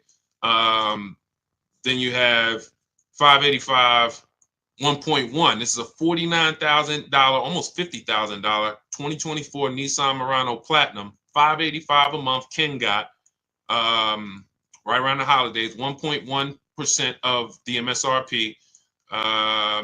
He's talking about they accepted his counter offer. We have a built-in calculator in my book and in our courses where you just plug all your offers in and it spits out with the counters to send, because you never want to accept an offer without countering. But this is what no one here is worried about. Residual, they don't even know it. We don't know it. I don't know what the residual value is on this Infiniti truck that I got outside 2025. I don't care. Doesn't matter to me, because I'm not thinking about buying the vehicle. I'm not going to buy my lease at the end. I don't do that. We don't do that. I don't care what the money factor is. All I care about is my payment is 1% or less of the MSRP. My payment is 1.2% of the MSRP. My payment is 1.4% of the MSRP. I don't care about how we got there. I don't care about how many rebates they had or didn't have. None of that stuff matters to us. That's why we're able to just shop the offers. This is the stuff that slows you down. Worrying about things you can't control. Worrying about things that if you're negotiating with a dealer, they can manipulate. We sit at home. We use the scripts and emails that I use, that I've written for you guys, send them out, let the offers come in, and then we see where the best one is. This is how we shop for new cars and leases. Very, very simple. All that other stuff is a waste of time. And as a car salesman, all of that other stuff, if you came in with that mindset, there's nothing you could do to beat me, because you don't know the truth. You just don't know the truth. You don't know the truth. You don't know what I own the car for. You don't know if my competitor will take off $2,000 more than I will. You don't know when you're sitting there. That's why we do not sit in dealerships and talk numbers. We get our deals done from home, hence our name, Cars from Home. Okay? All of you who like Deshone, I'm already getting overwhelmed that we got 2 steps for you. You got the blueprint. That's my new digital book, Cars from Home, 7 Steps to Saving Time, Money, and Avoiding Dealerships. You get your copy for 75% off in my TikTok bio, Instagram bio, YouTube comments, or the Facebook comments. Click that link for 30 minutes. Or you can join if you qualify, you'll see a link there that says Shop with Deshone. And we can, when you see these people, they're in our group. We have, over 1,500 people in our group where we shop together, and you get coaching calls with me. Or you can just keep asking questions here and try to get some clarity. Either way, we want you to get to your answer so that you can have confidence the way we move. All right. What do you suggest for a person with bad credit? First thing, first rule, first step in our process, 7-step process, is for you to ask yourself, how many years are you keeping the next car? Very important, because whenever you are going in, hey, Lori, what's up, Dantes? Whenever you are going in to buy a depreciating asset, you want to analyze first how long you're going to keep it. What's up, Rico?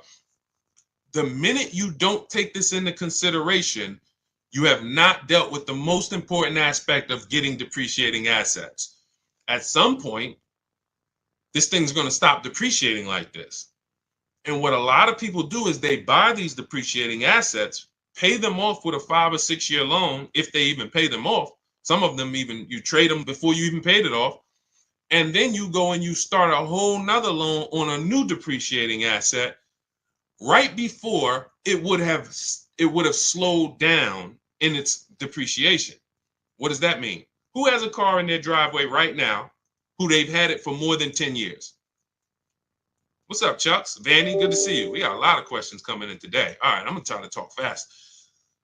A lot of questions coming in today. Who has a vehicle right now in their driveway you've had it for more than 10 years? Let us know. Not a lot of people. What's up, Keith Miller? Good to see you. Devin D, how many years have you had it? Let us know how many years you've had it. Put it like that. How many years have you had the vehicle? I want to clearly distinguish with these people. I want everyone else to pay attention because these are the examples of what we call keepers. All right, I see you, MG Daddy-O. All right, so you've had a vehicle 12 years. These are what we call keepers. Good to see you, Keith Miller. That means I've kept my vehicle so long, it's no longer depreciating. See, when you first get your vehicle, it's depreciating like this. Like this. It's literally a slope of losing value. You look at what your vehicle will be worth a year from now. It'll be worth $3,000 less. 2 years from now, it'll be worth $8,000 less. Like you're in a big depreciation cycle. But when you get to where Devin is and where MFG Daddy is, and these people who've had their cars for 12 years, 11 years, their vehicle is going to be worth next year about what it's worth today. They've reached what we call the reward stage. What's up, Josh? Starry Skies, good to see you. A lot of people checking in on TikTok. When you this is the purpose for the purchase. Because purchasing is expensive. You buy the whole car, you have to pay for it. You're on your own with the warranty. Once it expires, there are expenses. So what's the good part then? At some point, I'm going to get to a point where I own this vehicle, it's paid off, I have no payments, and it's not depreciating as much, where I can hold on to it, keep it, pass it down to my family, not go get another vehicle and start the process all over again. That's the difference. So the first thing you want to ask yourself if you have bad credit is, how many years am I going to keep the car? That's step one in my book, step one in our process. How many years am I going to keep this car? If it's more than 8, then I need to be purchasing, whether it's a new or used car. I need a below market purchase. Can't pay what everyone else is paying for their purchases. Below market purchase.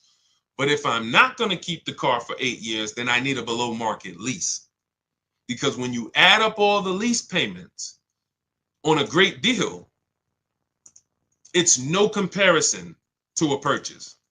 What I'm paying for this Infiniti truck, it's a $54,000 truck. I'm paying $499 a month. After 36 months with this lease,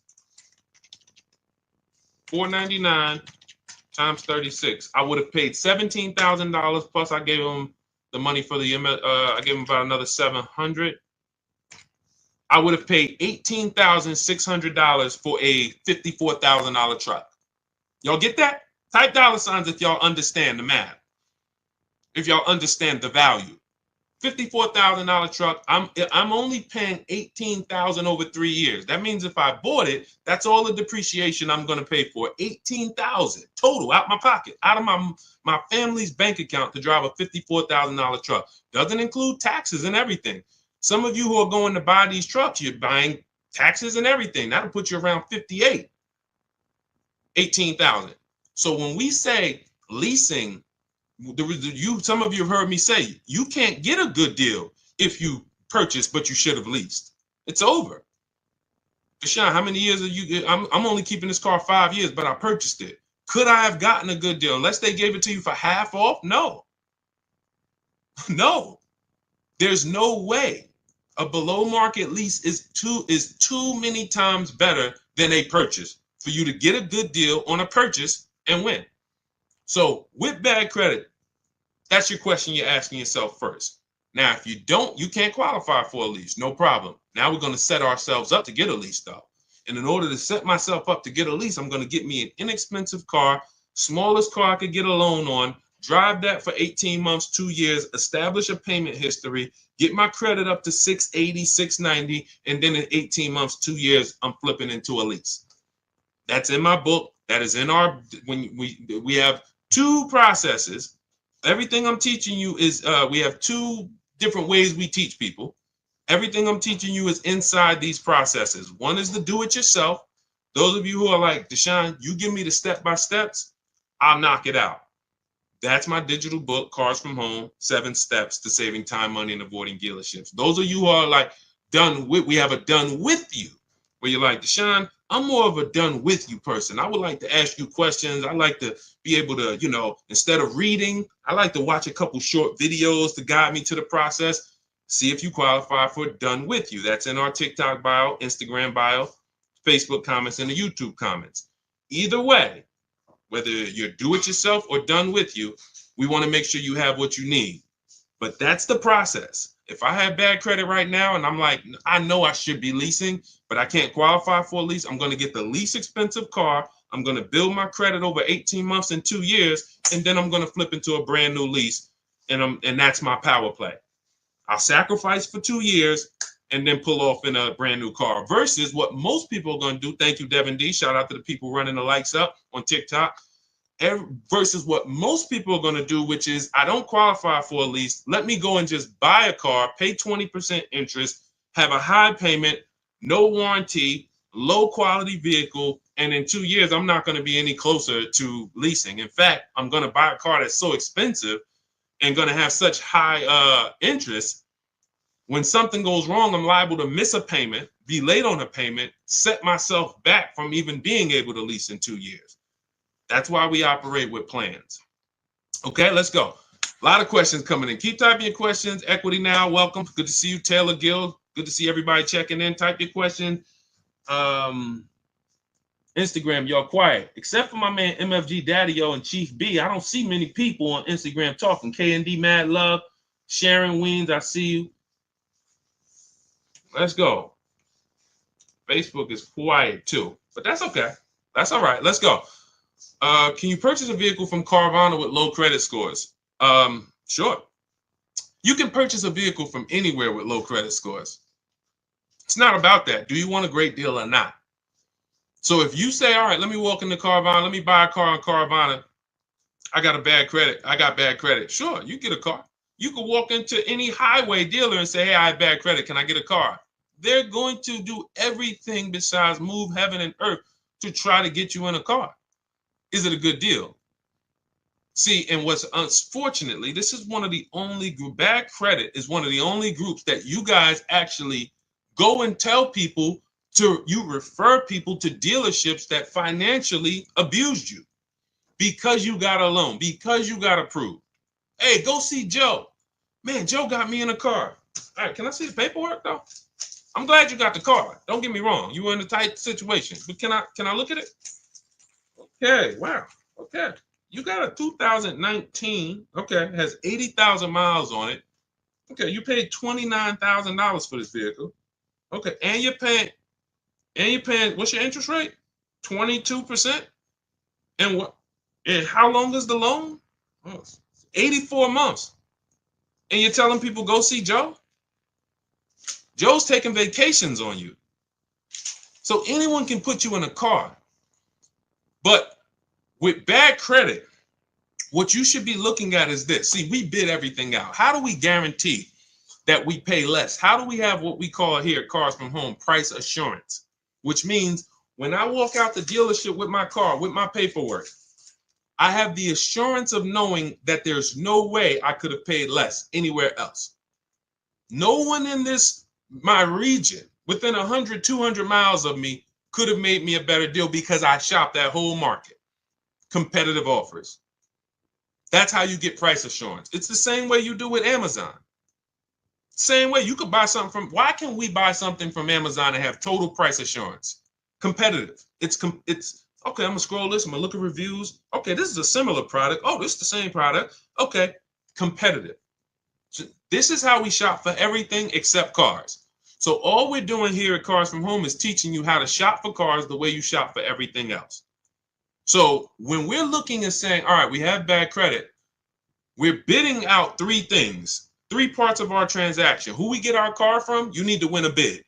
That means if I'm looking for a blue or black Honda Accord, that means out of all the black and blue Honda Accord, you need to be the lowest one, best value. That is very different than my loan. My loan, I need to pay more because I'm a higher risk. The loan, I need to pay 20%, 18%, 22% because I'm a higher risk. Has nothing to do with the price of the car that I'm getting. That's the second thing we bid out, our loan. Now, when you, thank you, Devin D, appreciate you. Thank you, Simone, good to see you. When you don't bid out, with bad credit, you lose the ability to bid out your loan because there's not many people who are going to give you a loan. We have some resources. We use a company called LendBuzz. They help a lot of people. I don't have any affiliation with them. They've never paid me a dime. I've never personally worked with them, but in my research, says they'll approve a lot of people. So now you can't bid that out because there's not 10, 15 people bidding for your credit like us. When you have prime credit, you can bid out your loan to, 10, 15, 20 people. That's how we do it. We have a process called the bank bidding war, and it doesn't affect our credit score. It weighs on our credit. So anyway, it's not even, I want to stay focused. But when you go into a dealership and say, all right, give me the car and the loan, you've now said, I don't want to bid. I'm not going to bid anything out. I'm not going to bid anything out. I'm just going to go to who can get me a car and a loan at the same time. And that's what dealers love. 2 transactions in one. And some of you give them 3 transactions in one. You trade your car in, which is selling your car to them. I know that made you think, Deshone, I thought it was like a trade. It was like, no, you're selling your car to them. Did you bid that out? That's step 2 in the Cars from Home process, something called the equity assessment. Thank you, Letty Boy Mom, thank you. That's something called the equity assessment. We bid that out. How many people will write us a cash check in an hour for our current car? Bid that out. That's how we guarantee we get the most money for our old car. Then we're getting a loan. Bid that out. Notice everything I'm talking about can be done online. That's why the system is called Cars from Home. That's why the mindset is Cars from Home. Because if you were trying to do all of this, going to places, going to your local branch in your bank and your credit union and walking in, then you can't do this. But if you use the internet, you can actually do all of this right here. And that's how we do this. So if I'm you, I'm finding where's the least expensive car out separately. And then I'm working with a bad credit financer like LendBuzz or someone similar who will give me the loan, but I'm going to get a great price on the car. I'm not going to mix those two. Man, I got a great price on this car, but I got 22% interest on my loan. That's okay. Because in 2 years, when your credit's better, a year when your credit's better, you know what you can do with the loan? Who knows? Type it, because most of you know. I got a great deal on this car, great price. Great quality car. Look at it. Wonderful. I pay 22% interest now, but in a year from now my credit's better. Thank you, Devin D. Refinance the loan. Very simple. So that's what I'm doing if I'm in a place where my credit's not good right now. I need a car. Perfect. I'll pay higher interest right now. Work on my credit in a year, 2 years. Refinance the loan. Now I got a good loan. Great car. Perfect. Versus if you go into a dealership or you go into Carvana and just overpay for the car and you overpay for the loan, now forget about that plan. You go to refinance in 2 years, you're not even going to be able to. You're still going to be upside down too bad. You'll be upside down too much money, right? Great question. All of this is laid out. See, there's a plan for everybody. Everything I do was to create a plan for everybody. High mileage drivers, anyone who drives over 18,000 miles per year, type HM. In the chat. Type HM in the chat if you drive over 18,000 miles per year. You can't move the way regular people move. You can't base your moves on a regular driving. You don't drive the same. Most people depreciation look like this. You drive 18, 20,000 miles a year, yours look like this. 4 years, you got 80,000 miles on the car. You're depreciating your cars faster. You have a different strategy. We have a different strategy for people who are going to purchase versus lease, buy new cars versus used cars. But it's all 7 steps though. No matter where you are, what your profile is, 7 steps. That's why our system is based on 7 steps. So if you're like, Deshone, I want the whole blueprint, that's my digital book, Cars from Home, 7 Steps to Saving Time, Money, and Avoiding Dealerships. It's already 5-star rated. You can Google it. This is what hundreds of people have used since we released it to get below market purchases from home. You can see all the reviews. Thank you to everyone who's reviewed the book on Goodreads. We appreciate you. You continue to help that book stay at 5 stars. We appreciate you. But you can get a copy. It's normally $97. Part of my welcome offer. You can get it for 75% off. It'll be $24, but it's only for 30 minutes. That's our welcome offer. You can go to my TikTok bio, Instagram bio, the YouTube comments, or the Facebook comments. Use that link. That's your do-it-yourself blueprint to below market leases, purchases, used cars, new cars, high mileage driving, bad credit strategies, all in there. Now, for those of you who want community, you see me sharing all of these people. You see me sharing Zafrina's deal. You see me sharing Kimberly's deal, Ken's deal. You see these people, Sheree's deal. Look, Sheree graduated again. She's gotten 4 cars. She joined us, our Done With You program, where we have, instead of reading, you're doing videos, short videos, 3 to 5 minutes, very bite-sized videos, like if we were having phone calls. She's gotten 4 cars since she's joined us back in, she joined 2021. She's one of the first people to join us. So this is her first, this is her 4th vehicle. You know, she got a 2025 CRV hybrid. And she talks about all the improvements we made when we created our calculator. She like, we didn't have this when she first started. So she's been able to see all the improvements and things that we've added in terms of, making our system even easier. But if you are like, hey, I'm a more done with you person, I like to, jump on coaching calls. We do 2 coaching calls a month. We have a private Facebook group where everybody comes in, and look, if the book doesn't come, sometimes people with the book try to get in the Facebook group. Sorry, guys. Listen, I got a ton of books here. All due respect, I dumped everything I've learned in 14 years in that book, but I can't call any of these authors. Like, I have questions. I read Tony Robbins' book, Money. It's one of my favorite books. I love to call him and say, hey, Tony, can you break this down to me? That's just not the way it goes. So we have two things, and they're both affordable, depending on what your learning style is. Do it yourself or Done With You. You can click the links in my TikTok bio or in the comments on Facebook or YouTube or my Instagram bio, and you can see if you qualify for the Done With You program or if you want to do it yourself. Either way. All right, let's go. We got more questions coming. Let's keep it moving. I see you still, Calvin. All right, hold on. We're coming. All right, I'm curious to know whether or not, if you have a family member that works with one of the major car companies, is that a best way to buy a car from the A to or B? Wait, I'm sorry. Is that a best way to buy a car from the A plan or B or the B or C plan? I wouldn't. It doesn't matter. Family members don't matter. You can only do what the dealer is willing to do. I mean this with all due respect. I've had car salesmen come on my streams. There's 2 types of car salesmen that come on my streams.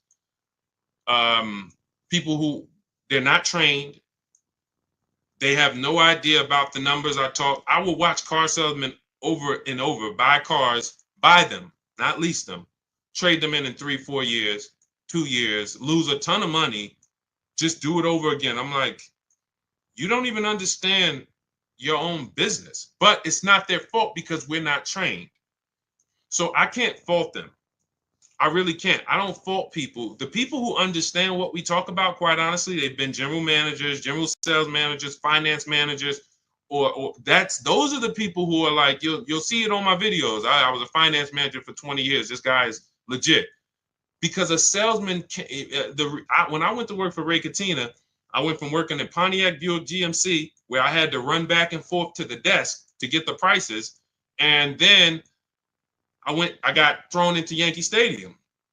And Yankees, they're top 3 Mercedes-Benz dealer in the country at that particular time, and Ray doesn't have finance managers. You are the finance manager. So you are putting in the credit apps. You are working with the banks. You are going over everything with the customer, the extended warranties, the after sale products. They didn't have that experience that I had. Therefore, they've never been exposed. They're still back. Hey, let me go get the numbers from my manager. They don't even understand the numbers. They don't understand the program. They don't understand what makes up the numbers.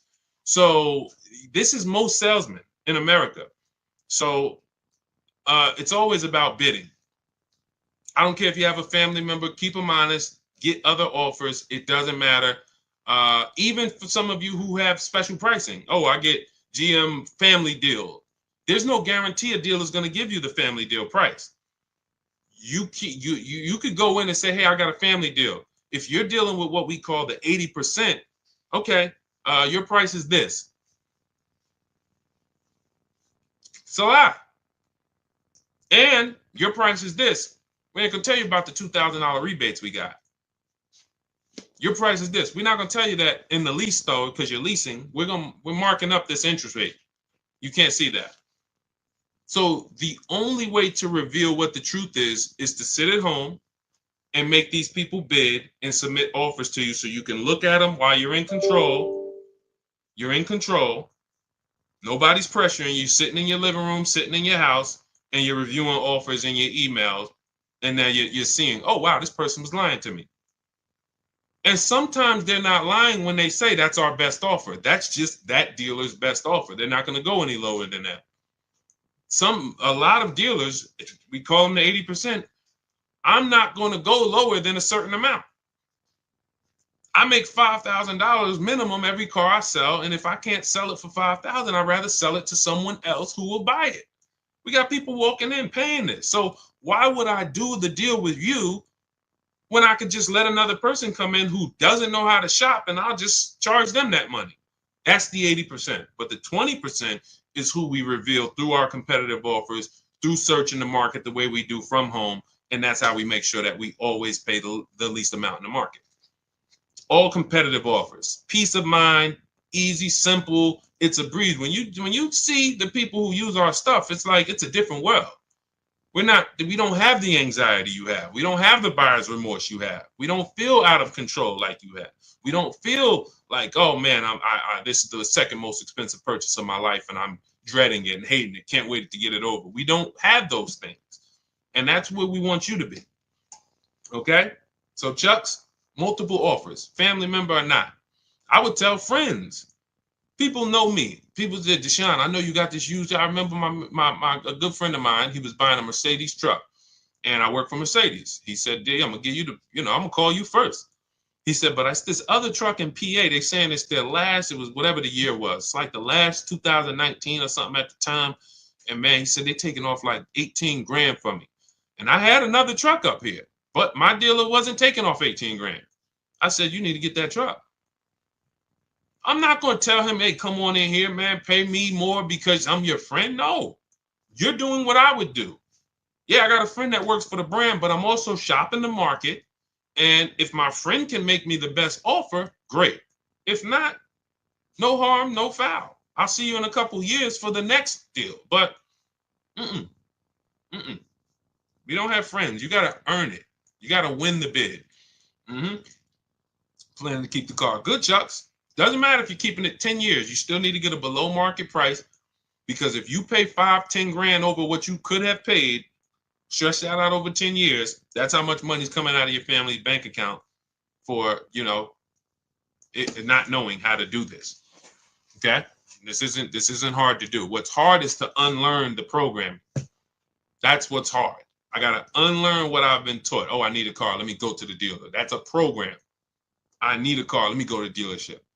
That's like saying, oh, I need a TV. Let me walk into Walmart.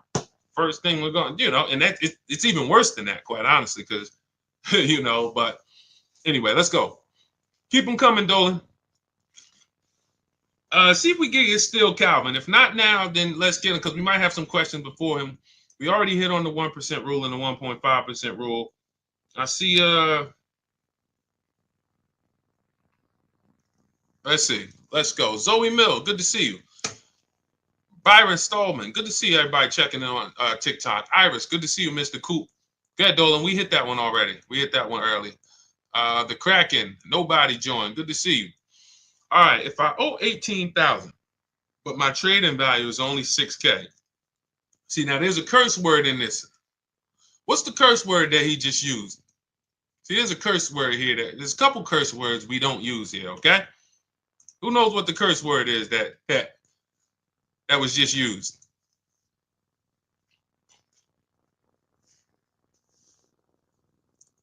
Nope, not but. It's the T word. Trade. Trade. We don't trade.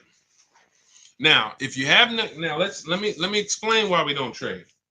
Okay? You don't get what anything is worth trading. If I haven't, let's just say I have a this phone. Am I going to get more money trading this or actually putting it on the open market and getting offers for it? Open market or trade? O or P? I go trade this phone. Do I get more money on the open market or on trade? I see you, Big Step. Yep, Dimitri, I see you. Yep. Okay. It's no different. It's no different. I see you, Alonzo Wiggins. Good to see everybody. I love the engagement. I love that people, y'all up on the keyboard, you're engaged. We got probably another 10 minutes. Told you, we like to do an hour hitting hard, a lot of financial literacy, tapping for an hour, and then we move on. That's everything. Hold on. My alarm just went off on here. Thank you. Thanks, Dimitri.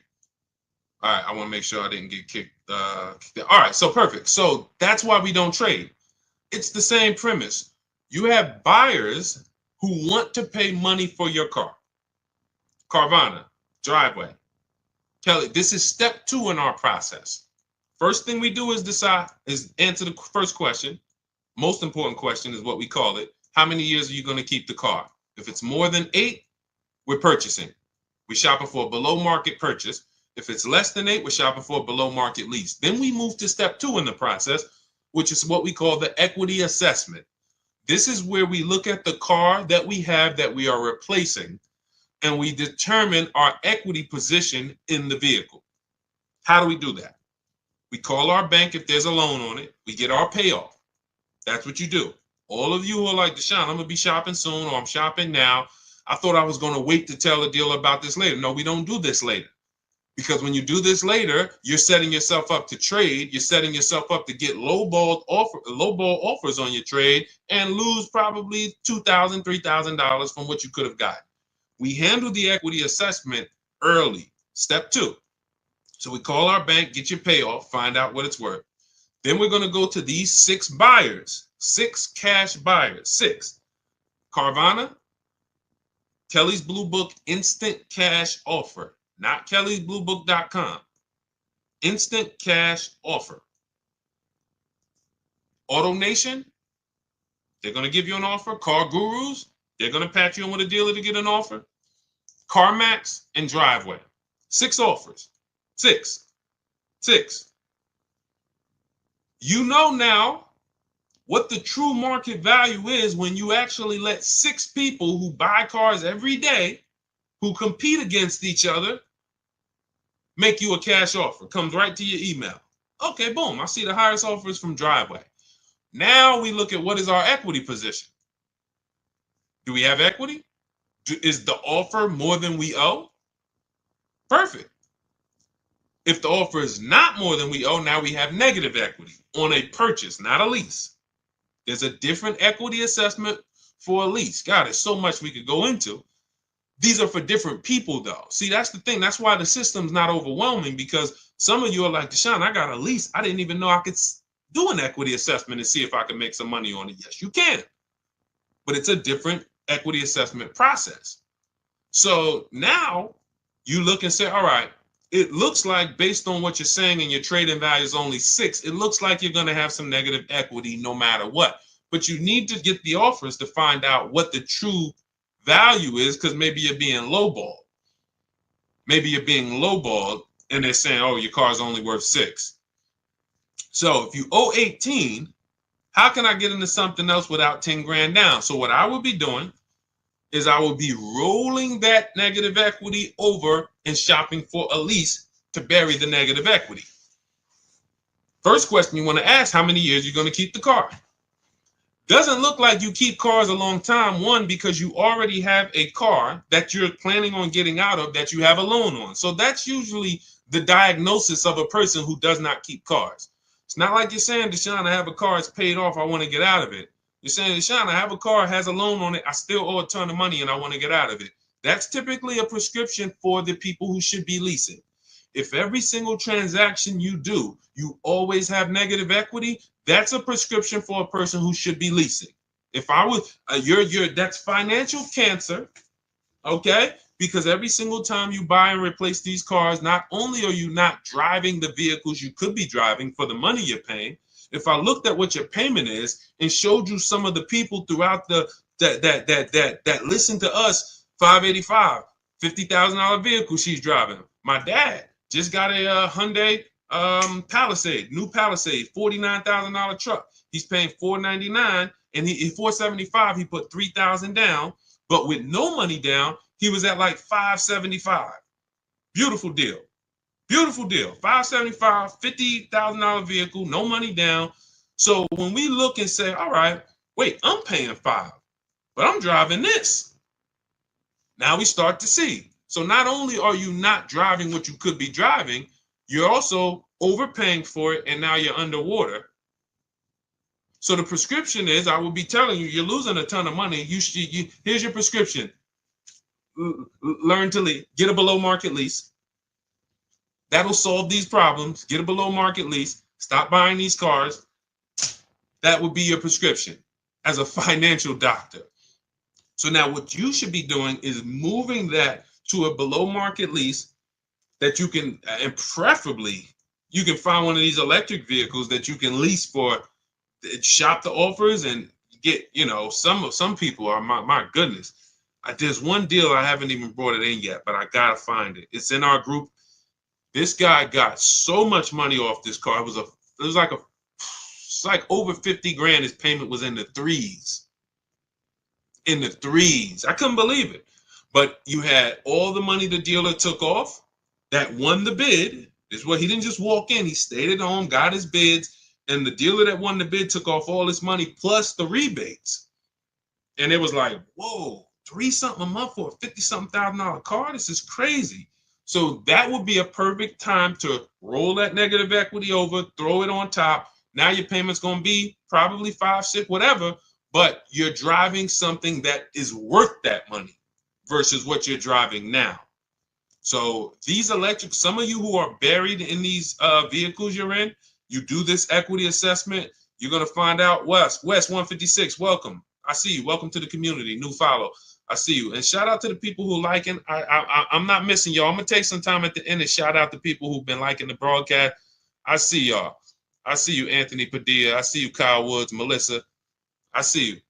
Anyway, so that's what I would be doing. I would literally be shopping for an electric vehicle, to moving my negative equity over to that, getting a big discount, low price. Once I find my best offer, I'm moving that negative equity over, and then I'm gonna drive that for 3 years, and that's gonna be it. And God forbid the vehicle gets totaled, you're okay. It's over. God forbid. So that's the risk. That, oh wow, I'm driving this car.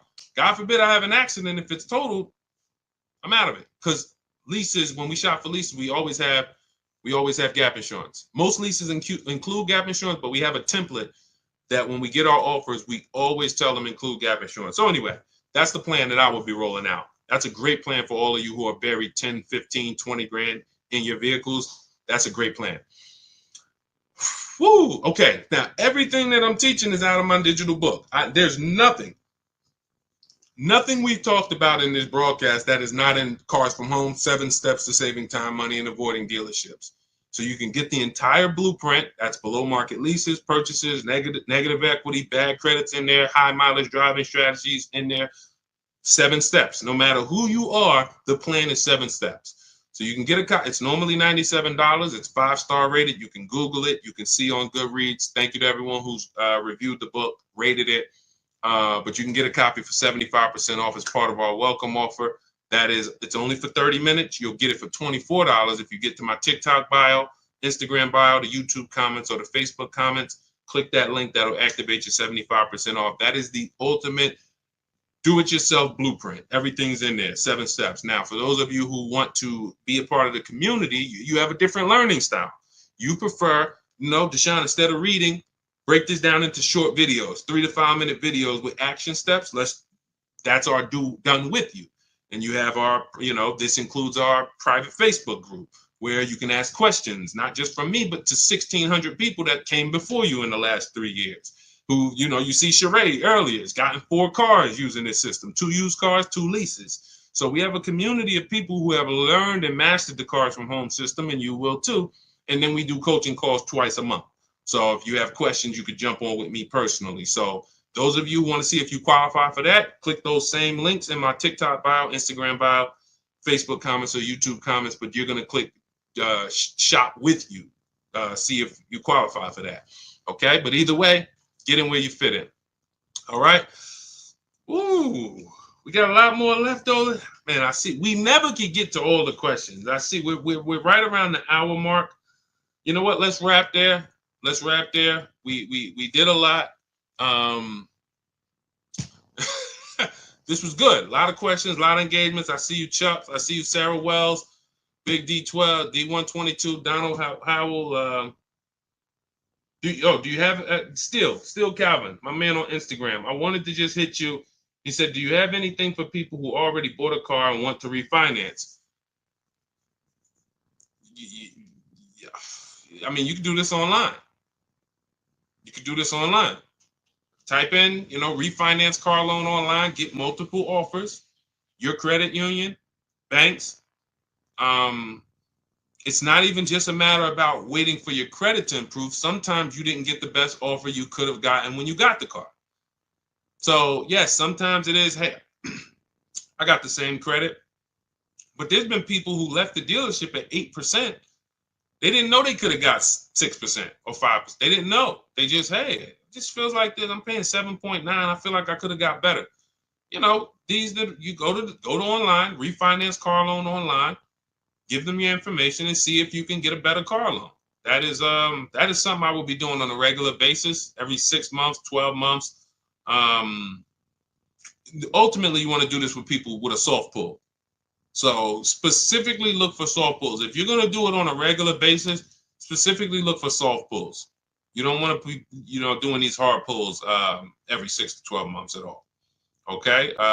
And listen, we do plan on inventing that, because there should be a way to actually just easily have multiple offers submitted to you for banks. But it's, unfortunately, these systems don't exist. We do these things manual. In my book and in our course, we have something called the bank bidding war, where after we find our best deal on a car, we now are going to shop all our banks and credit unions to see the best offer. And then we're going to let the dealership see if they can beat it. So as long as you let multiple people access your credit in a small period, a small window, 14 to 45 days is what they say. If you type in rate shopping, car loan rate shopping, you'll see that Experian wrote a blog post about this, the rate shopping window, where they allow you to have multiple people run your credit with a hard pull. And at the end of that period, it will have the same weight on your score as one hard pull.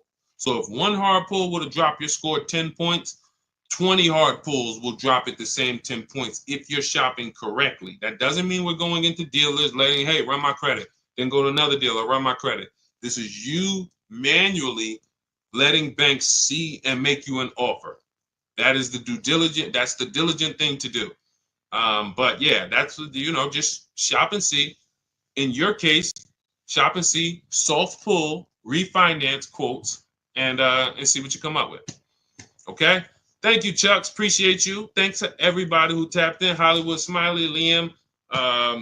All great questions today. We will be back. For everybody who got the book, enjoy it, use it. Make sure you write me with your success story. As you can see, I always like to get these emails, and I didn't get a chance to. On the next stream, I'll read some of the emails we've gotten. They take a little longer. This one from Chris. A lot of you have sent me emails. Don't think I haven't got them. Jessica, I gotta, we try to flow and get in, once we get into a flow, we don't always get a chance to read all the stuff. So anyway, Dimitri, I'm glad you just got your book. Enjoy it, use it, and keep unlearning.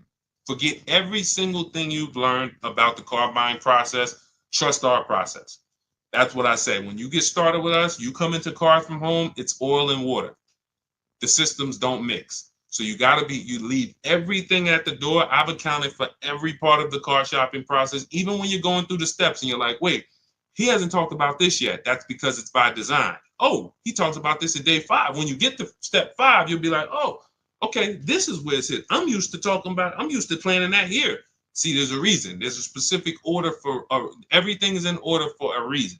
So trust our process, leave all the things you learned and the car dealers programmed you to do at the door, and your success is guaranteed. All right.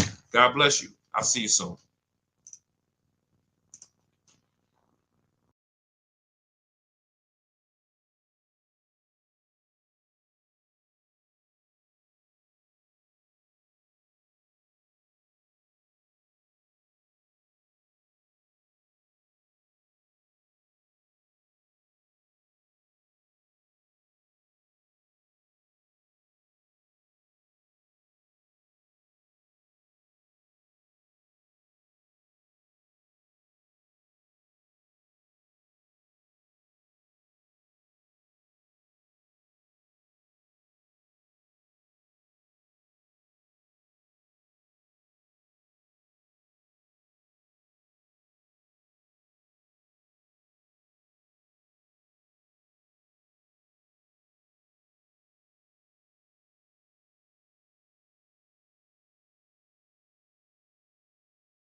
Fast. Welcome to Car Shopping Questions and Answers. If you've never been on a stream with me before, my name is Deshone. I'm publicly known as Deshone, the Auto Advisor. Everyone, if you are new here, type a number 1. What's up, Mr. Randy? What's up, Andrew? What's up, Dana? Anyone who is brand new here, you've never been on a car shopping stream with us before, you might be familiar with what we do. Type a 1 in the chat. I want to give you guys a welcome. All the new people. What's up, D?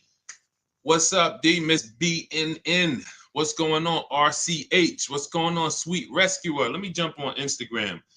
We are live on Instagram, YouTube, TikTok, and Facebook. Let me jump over to Instagram so I can make sure that I am seeing my people over here. What's up, Miss BNN? Welcome, new people. MDC, I see you. GTO. Is that the GTO Pontiac? Are you a car guy? Let me know. What you got GTO in your name? Everybody who is new, type of number 1. Jingle, welcome. Daniel, welcome. Scott Biggs, welcome. Anthony Byron, welcome. Welcome. Let's go. I like to know the new people. Now, if you've been here before, I want you to type welcome. Type welcome if you've been here before. If you're familiar with what we do here is we are the place to make sure you get the best deal on cars, new cars, used cars, leases. Does not matter. That is what we do here. Welcome. So when you guys see the welcome from the people, that's the regulars. These are the people who tap in. What's up? Good to see you, Epic. Good to see you, Kenneth Newby. Good to see you, Mr. GG. When you see the welcome, this is our community welcoming you here. What we do here is very unique. If you tap in, we'll be on for about an hour. You can get your questions answered about car shopping. I spent 14 years in the car business, working for Mercedes-Benz, General Motors. I ran a brokerage for 4 years. And now what I do is educate you guys, give you the tools, the strategies, the step-by-steps to make sure you are never overpaying for cars. You need to be getting the best deal in the market, and that is going to be $5,000, $10,000, $15,000 less than the average people are paying, depending on what car you're getting. So Start typing your questions. And as you get the questions, I have Dolan, our man, moderating in the background. He's going to be bringing your questions onto the chat. Doesn't matter whether you're on Facebook, whether you're on YouTube, Instagram, or TikTok. Type your questions and we'll bring them all onto the show. Okay. We have 2 things that we give you for the step-by-steps. Depends on if you're a do-it-yourself person. Everything we'll be talking about and everything you'll need to pay less than everyone else for cars is inside my new digital book. It's called Cars from Home, 7 Steps to Saving Time, Money, and Avoiding Dealerships. Now, that book's normally $97. It's a digital book, but as part of our welcome offer, you can get your copy for 75% off. It'll be $24, but it's only for 30 minutes. That's our welcome offer. You go to our TikTok bio, our Instagram bio, the YouTube comments, or the Facebook comments, click that link. That's for you do-it-yourself people. You say, Deshone, give me the plan, give me everything, and I'm going to follow it to the T. Go grab your copy and come on back. For those of you who are more of a do-it-with-you, Deshone, I want to work with you together, then you can click the link, those same links, and you can click done with you, see if you qualify for us to shop together. And then, you'll I don't care how you get it. Even if you ask your questions, let's get to it. And then, if you can piece it together and I can give you the answer you need right now, then you don't need the book and you don't need the coaching program and you don't need nothing. So I just want to make sure you have the tools you need to go out here in this market and win and pay less than everyone else is paying. All right, Dolan, let's get to the first question. I'm going to try to get through as many of these as possible. We're going to be fast but thorough. All right, 70 GTO, the Judge Ram, own it for 40. Okay, that's a classic. When I saw GTO in your name, I said, people don't put GTO in their name unless they're a car person. Like, that's the Pontiac GTO for those of you who don't know. When I work for Pontiac, that's where I started my career. So I remember the last body style of the GTO. And when we lost Pontiac during the Great Recession, it was a sad day. And then they just came out with the Pontiac G8. That was doing pretty good. So shout out to you. That's a very nice car. Go ahead, Dolan. Let's go. Everybody ask your questions. We're going to go. I'm going to do rapid fire Q&A today. Let's go. It's 2025. It's money on the table. Let's get to it. Why is it so hard to get a dealership to give you a cash discount? You're talking to the wrong dealerships. You got to understand something. 8 out of 10 dealerships are going to lie to you. If you accept that, that'll give you what you need to move accordingly. If you are shopping for a Nissan, for example, 10 Nissan dealers in your area, let's say within 45 miles of you or 45 minutes of you, 8 of them on average are going to lie. They're going to make it difficult. They're going to try to tell you can't buy online. That's what they're there to do. But if you get 5 offers, which is what we always recommend, you will find the honest dealers. You will find the dealers who want to beat their competition, and that is what it takes. That's why we do this from home. Now, you can call around if you want to call, ask for sales managers and try to get those offers manually, do it. We have an entire system. When we do it, it's email. New cars and used cars, all we do is email back and forth. We talk to multiple dealers, and then we get to the honest dealers. But you must understand, never make a decision on a car based on what one dealer tells you. That's what people tend to do. Oh, I went in Nissan, they're expensive. No, Nissan of Bay Ridge is expensive. Nissan of Fort Lee is expensive.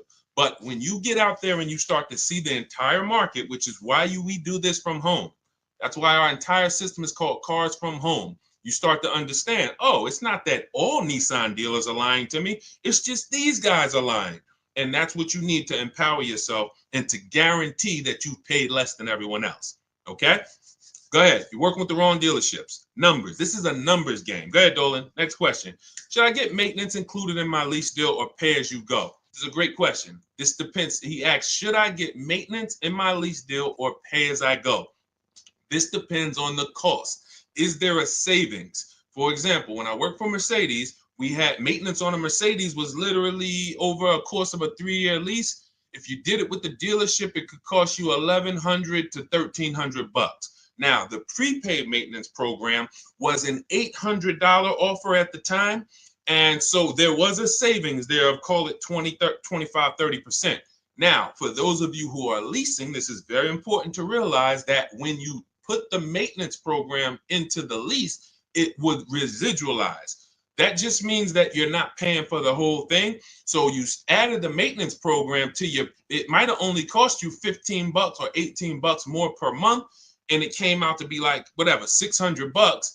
But the question between, and this is the same thing with extended warranties. Who wants to know about extended warranties? Deshone, should we get extended warranties? Type of one if that's been a question in your mind. This is the same principles. How expensive is it if I pay out of pocket? What's my risk? Because these are nothing more than insurance policies. All right, so we got to realize I need to make the money back that I spent on the plan. If it's going to cost me the same amount, then there's no point in me not paying out of pocket. If I'm going to pay $1,500, then I'd rather pay it out of pocket. It needs to be a savings. And most times with the, if you add up what the oil changes and the tire rotations would be, and then you look at, all right, how much you're charging me for the maintenance, that'll easily help you make a decision. It needs to be at least a saving, a 30% savings to make it, to make it worth it to lay out the money. Okay? I hope that answered your question. Go ahead, Dolan. Let's go, y'all. What's up, Saucy Slinger, Liz Galvez? Shout out to the people on TikTok checking in. Shay, what's going on? Jose Reyes. Just got my chapter. Keep asking your questions. We are going to try to get through as many as we can. I'm trying to do rapid fire, but I still want to make it thorough. And shout out to everybody sharing. We appreciate you. Just got my Chapter 7 bankruptcy discharge last month. What do you suggest the best way to buy a car? If you need, first of all, if you could wait, get your credit score up to a 680, 700. I've seen people do this out of a bankruptcy very quickly, very quickly. If you are purposeful, I always tell you guys, follow Shonda Martin, Road to 750 Plus. Some of you probably follow Shonda. She's a great resource in terms of credit. She's just like me, but all she does is credit. She'll do Q&As. She's been in the industry. She knows the ins and outs. She knows the stuff we don't know. If you follow her, she can help you get to a 700 score quickly with some things you could do immediately, especially out of a bankruptcy. You have a blank canvas. But I would wait, if you can, until you are in that 680, 700 category, because that's going to help you qualify for a lot better programs and move in a lot better way. Now, if you can't, then I would tell you to get an inexpensive car, point A to point B. Don't make a long-term decision and your credit's going to be great next year. It'd be a shame to make a long-term decision right now and you're going to pay high interest. You go out and you get a $20,000 car, 20% interest rate, 5-6 year loan, and a year from now, your credit's going to be better, and then you would have been able to lay out a whole different deal. So I would tell you, get an inexpensive car, point A to point B, get your credit up, and then make a power move. So are you willing to you got to be willing to sacrifice so that you can make a power move later. People are not going to understand. Oh, man, you're driving that old car. Yeah, God, you could afford, why don't you treat yourself? You could afford a better car than that. They don't realize I'm operating with a plan. And then when you pull up, because some of the rule we teach is you shouldn't be buying cars if you're not keeping them 8 years. I'm going to show you some people in these lease deals. And first of all, the discounts we're still getting are incredible. But some of these lease deals are just getting, and like, we're driving cars for cents on the dollar. So if you're not keeping your cars 8 years, you should be leasing. You might not qualify for a lease right now. So you might say, all right, I get me an inexpensive car, Facebook Marketplace, get me from point A to point B. And then a year from now, you got a 700 credit score. You pull out in a 2026 brand new lease, paying cents on the dollar. So it depends on you. I don't give people the exact strategies because I give you the options. I give you, based on your goals, these are your options. You pick the best one. Okay, if you want to ask a follow-up question, go ahead. All right, great question. Let's go. Keep it going. Let's go. Hold on. Let me see here. I want to be able to see. Hold on 1 second, Dola. I just want to be able to see everybody on Facebook, Instagram. It's 20. I can't see you guys on Facebook, but on Instagram, but I want to be able to see you guys on Facebook. Hold on. My truck got repo. How can I get it off my credit? That's a question for Shonda. I don't do credit, y'all. I'm gonna tell you why. Credit is its own expertise. See, if people didn't do cars, a lot of you wouldn't be in trouble. A lot of you wouldn't have bad information about leasing. But because people start thinking, well, I teach people about investing in stocks and mutual funds, you know what, I think I can teach people about cars, and they're leading you astray. They're giving you horrible advice because they don't actually understand the multiple ways to acquire a car. That's why I stay in my lane. I wish they would stay in their lane. Shonda teaches credit. Road to 750 plus. That's a question. Getting something off your credit, that's a question for a credit specialist. Okay? Go follow Shonda and go and implement what she teaches. It's Shonda Martin, DJ King. Shonda Martin. She's all over. She's on every platform. And you can type in Road to 750 plus. I'm sure there's some people on here that could co-sign how great Shonda is as a resource. Okay, go ahead, Dolan. Shoot the next one up. Okay, what is your opinion is the best large SUV in 2018 and up range to buy? There's a lot of them. We're not giving ourselves enough time to shop and consider what we want. If I was looking for a pre-owned car, I'm going to look at a car, find something on the road that I like. I'm going to look at competitors, and then I'm going to just do our, our system is a 7-step shopping system, 7 steps. First step is the most important question. How many years are you keeping the car? That's going to help you determine should I buy or lease it. Second step is equity assessment. So we don't trade cars here. That's a curse word. We sell our cars on the market to cash buyers, big companies, Driveway, Vroom out of business, Carvana, a local dealer. We have 6, anybody wants to know how do we do this equity assessment to not trade our cars? You could ask that question, but that's step 2. Step 3 is where we structure our deal and we budget based on a deal. How much would a good lease deal be on this car? How much can I actually spend on this next vehicle, including my taxes and fees, so I don't get surprised when I budgeted $500 a month or when I budgeted $30,000, but I forgot, the taxes and the fees and all of that. So we do this. We have a very simple calculator in my book and in our course where we give you this stuff. These are tools we created. And then step 4 is very important. It's called shopping, not buying. That's the step we're not spending enough time on. Looking at the market. There's 40 some odd manufacturers out here. They're making better technology, or they're trying to make better cars, better technology, nicer looking vehicles. We deserve to look at them. You're about to spend 5 figures, most of you, on a vehicle. You should be looking at the market, seeing what everyone's trying to sell me. And so I would pick a vehicle and then come up with some competitors. But in step 4, what we do is, it's very important. This is where you will get in trouble if you don't do this. It takes 5 minutes. You're going to every vehicle you're looking at, go to Google, and you are going to type in the year, make, and model, longevity. What that's going to do is show you what the data says about this vehicle in the long run. Is it known for having transmission problems? Who's got a vehicle and then not even a year later transmission went out? Can we be honest? Can we type me if we're being honest? Who's got a vehicle and transmission went out in a year, or engine went out in a year, or the head gasket blew within a year? Okay? Listen. Nobody on here, I'm sure. So when we what we want to do is look at the data, because the data will tell us this vehicle is known for transmission problems at 80, 90,000 miles. And then if you're looking at a used one and it has 75,000 miles, you could pretty much assume, all right, there's a chance that we're going to have some transmission issues with this vehicle.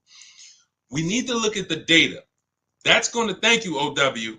They see, I appreciate it. It's always one. He said, listen, I'm going to be honest. Nobody else is going to say, I had a problem, Deshone. I bought a car and the transmission went out on me.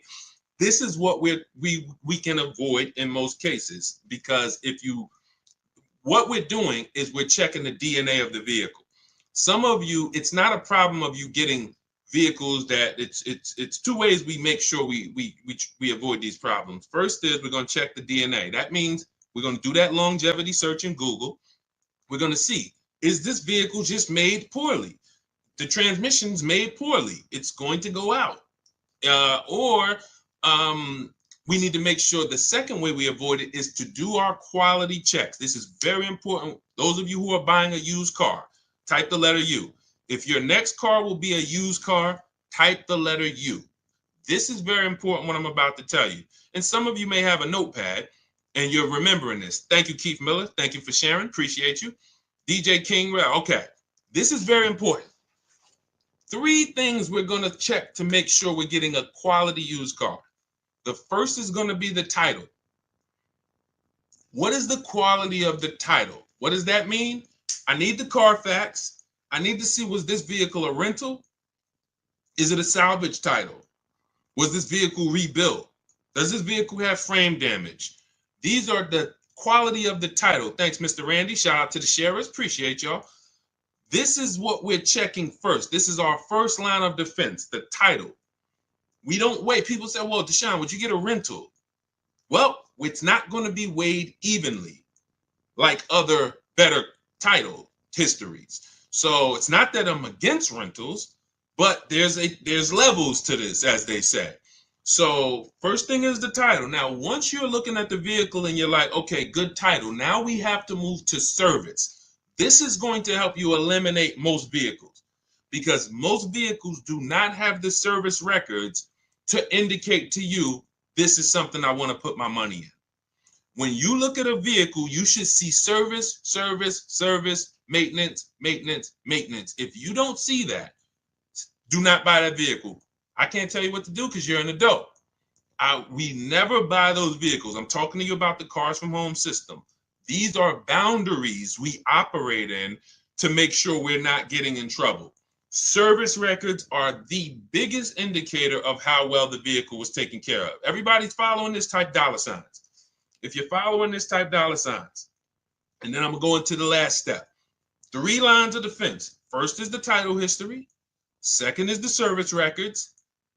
Third, before I move on, type dollar signs. Let me know we're following this. Okay, Mr. Randy, I see you. DJ King, I see you. 1% money, I see you. Okay. Third thing is the accident history.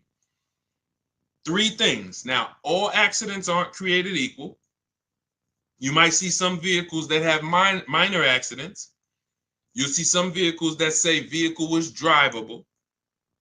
When you see vehicle was drivable, that means that it, could have been a fender bender in a shopping parking lot. Police was called. Good to see you, Daricus, my man. Good to see you always. When you see that, that could have been, that means that there was a collision, but the vehicle drove away from the scene. So that might be a deal breaker for some of you. That could be a deal breaker for me. It depends. But we need to weigh it evenly. That's different than vehicle towed. When you see vehicle towed, that means not only was there an accident, that vehicle was towed away after the accident. Airbags deployed, that's usually going to lead to a total loss, but these are things that you want to look at. So quality of the title first, service record second, accident history third. That's how we are avoiding problem vehicles. And you do that in combination with the Google search that I told you to do, where we're typing in the year, make, and model of every vehicle. If I'm looking at a 2017 Kia Optima, I'm typing in 2017 Kia Optima longevity. And here's the second search, 2017 Kia Optima reliability. Because reliability is going to tell us what the data says the first 3 years. What are owners saying about the vehicle the first 3 years? And you just skim those pages, skim those articles, look for any red flags, look for any, hey, this vehicle is rated lower than average reliability. This vehicle is rated, to have electric problems. These are the things that help us avoid what I used to see all when I was at Mercedes. We had a Range Rover dealer we had a Range Rover dealer next door. And people was, getting these brand new Range Rovers, and every 90 days, 4 months, they were in the shop. Every 90 days. And if they just did these simple things, these things take 5-10 minutes to do, they would have known, okay, I'm not getting this Range Rover. The data does. But you know who they were asking? Their neighbors. Hey, how you like that Range Rover, Mark? Oh, man, I love it. You should go get one. That's what they're asking. We cannot ask our neighbors. We ask the data. All right, great question. Keith Miller, let's go. Go ahead to the next one, Dolan. JR4L, let's go. It's 2025. By the way, all of you who are like, Deshone, this is a lot of information so far. Listen, I'm not going to remember this. Everything that I'm teaching on this stream is out of my new digital book. It's called Cars from Home, 7 Steps to Saving Time, Money, and Avoiding Dealerships. You can Google it. It's 5-star rated. Thank you to everyone who's taken the time to rate it and send me your stories. That's the entire blueprint for how we get below market deals, leases, new cars, used cars, and we have a welcome offer. It's normally $97, but as part of our welcome offer, you can get your book for 75% off. That'll be $24. Head to my TikTok bio, our Instagram bio, the YouTube comments, or the Facebook comments, but it's only for 30 minutes. Once it's 30 minutes expires, it's the normal price, and it's worth every penny. That book will save you more. Listen, let me just show you, give you an idea of the deals. When you look at a person who say they're getting deals, look, this is Jen. Now, some of you remember Jen because I've talked about Jen before, but the difference is this is her second deal. So once you learn this system of how to shop from home and be empowered, it just gets easier and easier and easier. So this is Jen's second deal. Look, she said, I graduated again. This time she got a used vehicle, 2021 Kia Forte. Original MSRP was $24,485. She got it for $17 out the door. So she probably ended up paying like $15 for it because $17 was out the door with taxes and everything. She's grateful for this program. Helped me navigate another deal. Start to finish on this deal was 3 days. Thank you, Jen. This is the empowerment I want for you. The confidence. I don't care if you're a woman, you're a single mom, you're an introvert, you're a grandmother. If you can use a computer, you can do the Cars from Home system, and you can come out of this programming that they have everybody doing with oh, I need a car. Let me just go right into the dealership, into the den of lions, and try to negotiate a deal. That's just not. You're not going to get a below market deal that way, and you're not going to have an empowered process. What do I mean by that? A guarantee that you got the best deal in the market. So that's what Cars from Home will teach you. For those of you who are like Deshone, I'm more of a do it with you. The way we could do this together. That's our Cars from Home Done With You program. You can click the link in our bios and in the comments, see if you qualify for that. If you do, then I love to shop with you. We can do this together. We have, when you see people who are posting these pictures and everything, they're in our groups. And, we do coaching calls twice a month. But again, get in where you fit in. Let's keep the questions going. Go ahead, Dolan, shoot that next one up. All right, let me take a sip of water. Let's go. Chemo Thomas, good to see you. Jeremiah, shout out to people checking in on TikTok. We are live on Facebook, Instagram, YouTube, and TikTok. So, but I can see people on TikTok. I got to get away. Dolan, we got to figure this out. I need to be able to see the people on Facebook and Instagram. I want to be shouting them out too. We use another device on TikTok. That's why I can see everybody. Clinton Harmon. I can see Armando. I can see Chemo. I can see Bo. Don't think I wouldn't be shouting y'all out too. Now, if you ask a question, then of course Dolan will bring you up and you get your questions answered. What do you think about an aftermarket warranty at CarMax versus the manufacturer? So an aftermarket warranty. The person asked, what do we think about aftermarket warranties on CarMax versus the manufacturer? So CarMax, when you hear any dealer say we have a warranty, it is limited. Be it CarMax, AutoNation, what that is giving you is if you deal with us, we can support the warranty. As long as there is a dealership that we own or a location we own nearby, you're good. It's not like you have a Honda, your warranty is good anywhere in the USA. You could be in California, Oklahoma, Florida. Find the Honda dealer, you're covered because Honda USA is covering it. So we got to weigh those two things differently. If we're buying locally or we're buying from somewhere where we know there's some of these places, let's say CarMax says, okay, we'll give you the CarMax warranty for $1,500 and that'll cover such and such. First things first, here's the biggest thing. Write this down. Find out what's covered. That's the big thing. You know what the next big thing is? What's not covered. Because who's had an example? And listen, we're an honest community here. The people who look, it might sound like Dag, man, it seemed like when I get on this stream, Deshone, I'm like I'm doing everything wrong. Yes, that's true, because you haven't been on the inside. I've been a car dealer, car salesman. I've had my own brokerage. I've been in the industry since 2006. So the way I'm talking is to make you an insider. It's corporate greed, and I'm giving you the things you need so that you can see the smoke and mirrors now. So it's going to sound like, oh man, I'm doing everything wrong. But the empowerment is now we know what not to do. Now we know what not to do. So who's had an example of buying a warranty and then going to use the warranty and finding out that what they wanted to use it for was not covered? Type ouch. Type of ouch. You know what the pastors say, if you can't say amen, say ouch. This is why when we get these warranties, we have to ask clearly what is covered. I see you. It's no username, it's just a bunch of numbers, but I see you. Thanks for being honest. We want to ask what's covered, what's not covered. So if CarMax is offering you a warranty, we need to know what's covered, what's not covered. Now, if your vehicle is still under manufacturer's warranty, which means every new vehicle that comes and is sold in this country comes with a manufacturer's warranty.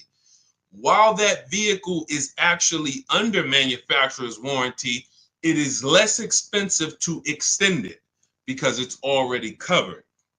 Once the manufacturer warranty runs out, it now gets more expensive.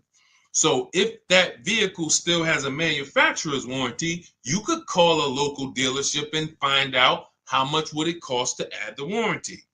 And then you could compare that to the CarMax price, and you can compare that to what's covered. But I would be very leery to get a warranty unless you know for a fact that you're going to use it, which means, pay attention, it's very important. Vehicles that have a high likelihood of things going wrong or breaking, and then they're expensive to fix, these are the vehicles you really want warranties on. You don't, listen, Hondas, Toyotas historically have been inexpensive to fix, but even now they're getting more computerized. You want to make sure that the cost of the warranty is going to be something that you get money out of. I'm not going to pay $3,000 for a warranty when, let's say, if two things break on the car, it might only cost me $2,000. Now I done lost. You have to, when you get a warranty, it's like, I know that if one thing breaks on this car, that could cover the whole warranty. These are Mercedes. These are your BMWs. These are Cadillac. Vehicles that have the parts are expensive, the labor is expensive. These are vehicles that you really don't want to be without a warranty. You want to buy as much warranty as you can. Okay, I have a guide on how I teach you this in the book. This is in step 6 when we get to paperwork and protection, because it's a shame to get a great deal and then turn around and you didn't cover it the right way and then you're exposed. Okay, so, but that's how I would weigh it out. Go ahead, great question. Keep it going, Dolan. Shoot the next one up.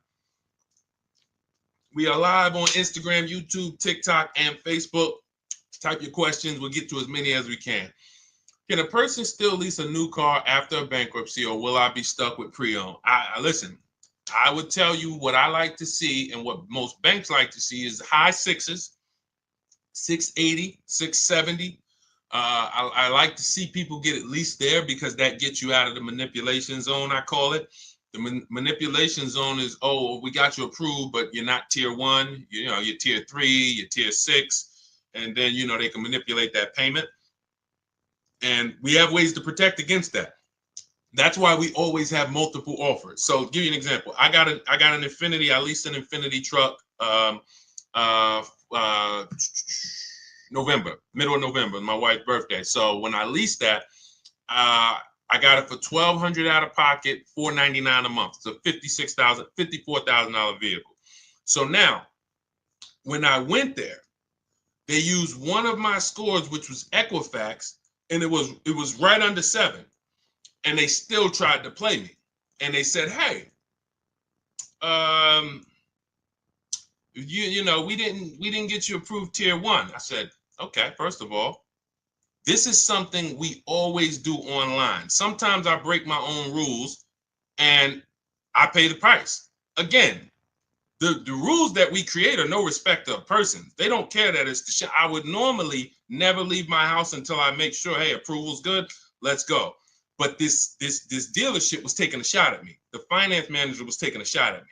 Now, what I know is tier 1 and 2 in that particular vehicle is the same approval.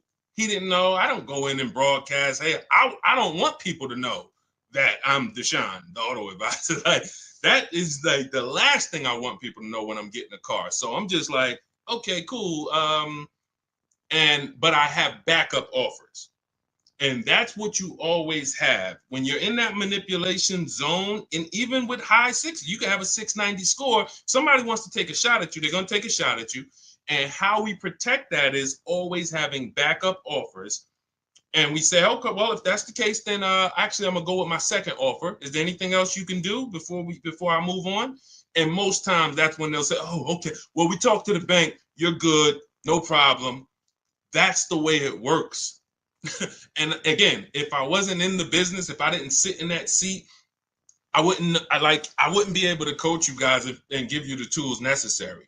So this is why I like to see people get to the high 6s at least before you start to pursue a lease, because once that's going to qualify you for most programs. Yeah, I'm not saying you can go out and lease a Benz the first time. Usually Benz doesn't want to be your first lease, but Hondas, Toyotas, Fords, most vehicles are going to be, you're going to be just fine there. So get your credit up to and if you need a car right now and you have to buy it, I'd buy an inexpensive car. I would get a very inexpensive car. If my goal was to lease, I would be looking at something on Facebook Marketplace, a couple $1,000s, get that car, drive it for a couple months, keep my bills down, get my credit up to close to 700 or more, because that's simple to do when you have a bankruptcy. You got a literally you got a blank slate.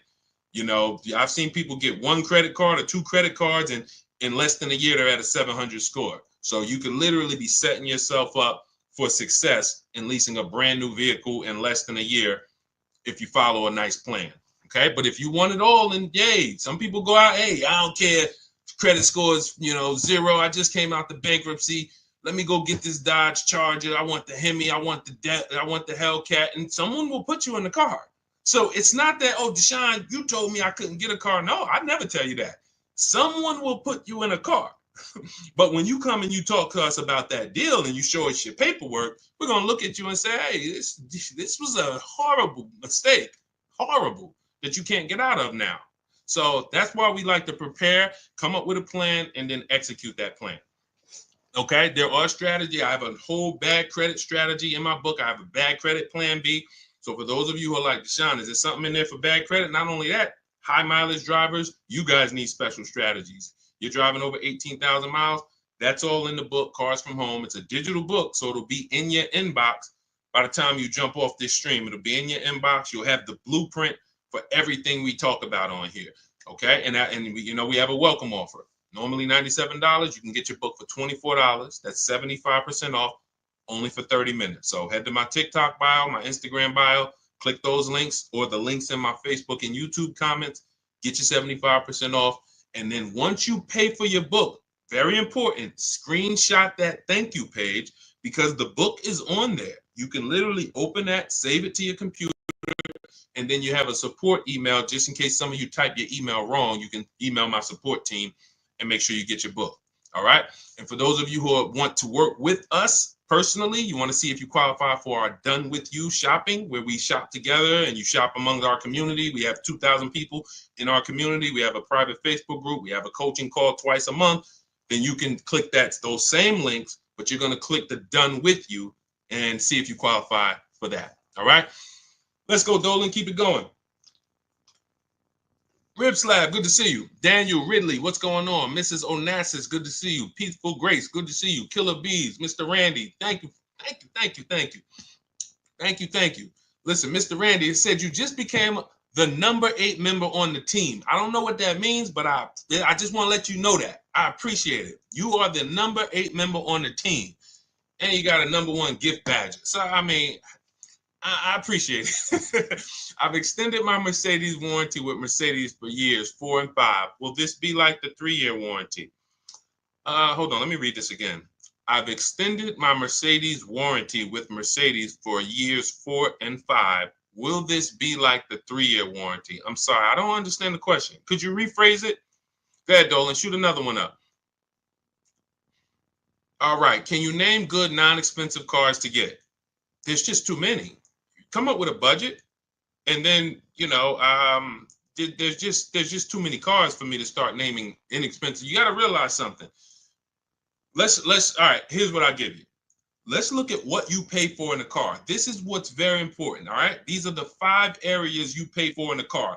The more you stack these things, the more expensive your car is going to be. First thing is size. Size.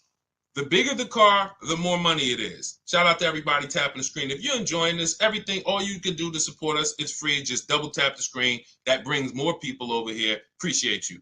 Listen, first thing is size. Never get a vehicle that is smaller than you need. This is very important. Not you want. I remember when I was at Mercedes, this story sticks out. Girl comes in, she had kids, and she needed a big truck, 3 rows. And then we ran the numbers on the big 3-row Mercedes, and she couldn't afford it. And then she said, well, what about the 2-row? And I said, wait, don't you need the 3-row with the kids? You said you needed all the room. She's like, yeah, I do. So if we would have gotten her in a 2-row vehicle, which some other people would, they would have never asked her, reminded her about her needs, and now she's driving around in a 2-row Mercedes vehicle that is too small, and she's going to eventually get out of it and lose a ton of money. So size, you don't compromise on. Next is amenities.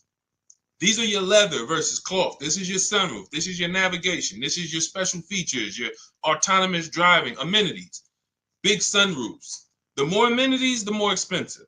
So see if it's a matter of keeping the price down, this is what you want to pay attention to. Let me get the smallest vehicle that covers my needs. Let me get the least amenities that cover my needs. Third thing is power. Power. You can have 3 vehicles in the same shell. One has a 4-cylinder turbo. One has a bi-turbo V6. One has a V8. The V8's the most expensive. You pay for power. Fourth thing you pay for is class. You can have vehicles that same size, same amenities, same power, but to go from Chevy to Acura, different class. To go from Acura to Mercedes, different class. So you're paying. So if it's a matter of keeping the numbers down, you're looking and saying, okay, what's the smallest vehicle that covers my needs, the least amount of amenities that cover my needs, the least amount of power that covers my needs, and the lowest class that covers my needs. Last thing is exclusivity. That's where you can have a very small vehicle with no amenities, but no one has it. It's very exclusive, limited production. It's going to be a ton of money. Or the opposite is true. You go with the biggest vehicle, most amenities, most power, most highest class, exclusivity, G65, G-Wagon, 65, AMG, $240,000 because it stacks everything. So that's the 5 categories of what we pay for in cars. That's where you start. Find cars that are in the smaller category and act accordingly. Okay? Man, if we could get a curriculum in school, I'd love to just get 12th grade. If I got 12th grade and we could build a curriculum for car shopping, I don't even give me 1 semester. Give me 1 semester. I'm sending people armed into the market that'll never get scammed. 1 semester is all I need. I don't need a year. Actually, the heck am I talking about? You give me a week with them. Give me 1 week. And that's our program. Cars from Home. Literally, when you go in, you'll see everything there. It's only probably 3 hours for each strategy. Leasing like a boss, buying a new car. It's only 3 hours of material. And you're like, wow, this is the 7 steps, all I need? I'm talking about a semester. I don't need no semester. Give me 3-4 hours, and this is what we do here. So, all right, go ahead. Keep it going, Dolan. What's up, AB Boggs? Good to see you, Kurt. Good to see you. Shout out to everybody checking in. What is Shonda's at? It's Shonda Martin. Those of you who are like, what's her name that teaches the credit specialist? Shonda Martin, Martin. And you can also type in, some of her profiles are Road to 750 Plus, and follow her. Learn from her. Use her stuff. She is she is serious. She's the me of credit. And I don't say that lightly about myself. I say that in humility. It takes time to become a specialist. It took decades of me in the car business learning and being a finance manager with Mercedes, with Ray Katina, and seeing the numbers and working with the banks and seeing negative equity. Who has negative equity? Yeah, we got to talk about that. I know there's tons of people on here with negative equity, but no one's asked a question about it yet. It takes time. So when I see Shonda, I see someone who's put the time in to learn the credit industry, the ins and outs, what works. She's taking classes, courses, and that's why I recommend her to everybody. Everybody. Go ahead, Dolan. Is it wise to have a Mercedes up to 8 years old, or are they now money pits? Well, as long as you can pay cash for it. We teach something called the rule of 72 on the 10th birthday. Who's heard of it? If you've heard of it, type $signs. The rule of 72 on the 10th birthday means we do not take a loan longer than 72 months. That is the average loan in America now, and that's the cap. If you want to take an 84-month loan on a car, that's like a 40-year mortgage. And unfortunately, some dealers will talk you into taking an 84-month loan because you're not making them compete. So when you're not making them compete against their competition, what they're doing is now trying to say, all right, we want to make this much money selling you this car, and we're not going to take less than that. So instead of actually taking money off as a discount, we're going to show you a longer loan to see a lower monthly payment. And that's like, okay, here's your payment, miss. It's $6.99 a month for 72 months. Oh, well, that's too high. Okay. Instead of taking money off, they say, well, good news. If you take 84 months, your payment is now $525 a month. Oh, okay, I'll do that. You lost because they just stretched out your loan. You're going to pay more interest, and you're paying too long for a vehicle. And so that's the 72-month part. The other part is we don't take a loan. We don't want a car being paid on past its 10th birthday. When I was at Mercedes, I'd see people come out the service department, tears, not actually crying, but you could see that they were close to crying. I remember one guy, he had a blue ML, it was a GLE, might have been an ML. And he said the ML, the GLE used to be the ML. And he said, man, I just did brakes and tires on the truck. I did my service. And they were telling me if something broken on the truck that I need to fix. So the tires and brakes alone was like, I want to say like $3 to $4 grand, if I remember. Then the service itself was probably another 500. And then what they were telling him he needed to fix was like 2,000. Now, some of you might say, well, that's horrible. That's like $6,000 on a vehicle. If it's paid off, then that's okay, because I'm just going to put the money in, service the vehicle, and keep it for another 2, 3, 4 years. But if you have a payment, this is what I call the 4 expenses. Payment, insurance, gas, maintenance. I didn't used to add gas.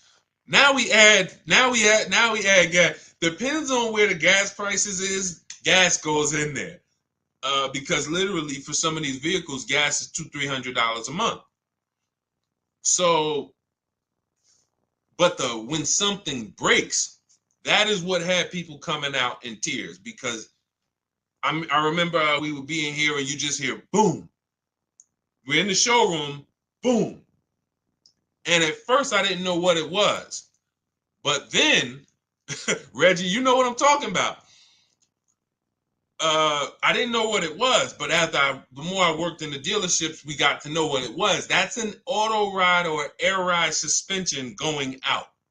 You ever see a vehicle and it's like on the ground, or it's leaning like this, that's the air ride suspension. Boom, goes out. That's $5,000. That's $5,000. So people will come out in tears because they're like, yo, I just made my car payment and I got my insurance. See, you have to be ready for an import car or a luxury car. And a luxury car is for people who have big money. If you have the money, that means you can pay off the vehicle, which means when something goes wrong, all right, I got the cash. All I need to make sure I do is get a quality car that has a great service history and I pay a great price for it, but I can afford it. The people who are on the borderline, not able to afford these cars, you're taking loans that are too long. And when something breaks on these cars, you still have a car payment. And that's where you usually let the car go. Because now you have a car you're paying on every month you can't even drive it. This is what we call the repo recipe. Okay. So that's the philosophy on, shout out to everybody. I see you smoking with Matrix. Thank you so much. That's the philosophy on the boundaries. See, my job, besides giving you guys the strategies to pay the best prices on cars, is we have to have boundaries with the second most expensive purchase of our life, just like we have boundaries when we go buy a house. Does that make sense? Type $ if that makes perfect sense to some of you. There needs to be boundaries, things we don't cross. You know, if we don't have boundaries with houses, we say, hey, how much is that house? $600,000. Oh man, I can't afford that. Man, but hey, if you take a 50-year mortgage, here's the payment. Oh man, that's affordable. Okay, all right, let's do that. If you don't have boundaries, how many of you know you're going to take the 50-year mortgage? But most of us know we don't take a loan or a mortgage longer than 30. Because the car market hasn't been regulated, we have to create those boundaries for ourselves. And we make sure we don't cross them, or at least if we cross them, we need to know we're crossing them. Okay? I see you, Gabriel. I see you, Reggie. I see you, Mr. Randy. Shout out to the tapped in people. All right, go ahead. Let's keep it going. We got a couple more minutes. Let's go. For those of you who are like Deshone, I want everything you teach in one spot. That's my new digital book. It's called Cars from Home, 7 Steps to Saving Time, Money, and Avoiding Dealerships. It's 5-star rated. You can Google it. And we are about results. That is a 7-step system to below market used car deals, below market leases, below market new car deals. And it's going to guide you every step of the way. The first step is the most important question. Step 7 is delivery. So by the time you get to step 7, you are setting up your delivery or your pickup of your vehicle. And that is what it is. We have a welcome offer. The book's normally $97 and it's worth every penny. But for those of you who want who you can get to my bio, we have a welcome offer of 75% off. That's $24 in my TikTok bio, my Instagram bio, the YouTube comments or the Facebook comments. Click that link, activate your 75% off, and your book will be in your inbox by the time you hop off the stream. All right. Also, for those of you who would rather work together, you see some of the people that we share here. And you see some of their stories. I got to read some of these. Before we get off, I got to read it because we got a bunch of new people that have sent me pictures, and we got, a bunch of people that got cars in the last, month. So we got to, we'll go over this. But these are the things that, for those of you who are like, hey, this private Facebook group, that's our done with you. You don't, that's our done with you. The book is for people who do it yourself. I have A to Z in there. Deshone, give me the strategy. I will execute it. That is the book, Cars from Home. For those of you who want community and you want support, we do 2 coaching calls a month, and you want to be in our Facebook group where you could ask questions. You want to click those links and click Done With You. Shop with Deshone. And you do have to see if you qualify for that. But if you qualify, then we'll be shopping together. All right? Go ahead, Dolan. All right, it's already up. Nobody's giving away autos like the internet says they are. I don't care. I'm not the internet. Look, these are deals. Look.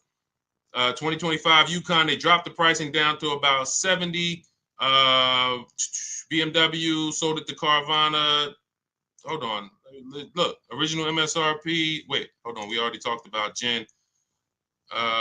This is a 1.1% lease on a Nissan Murano Platinum 585, $50,000 vehicle. That's tons of discounts. I know when I got my Infiniti when I got it in November, I got $8,000 off.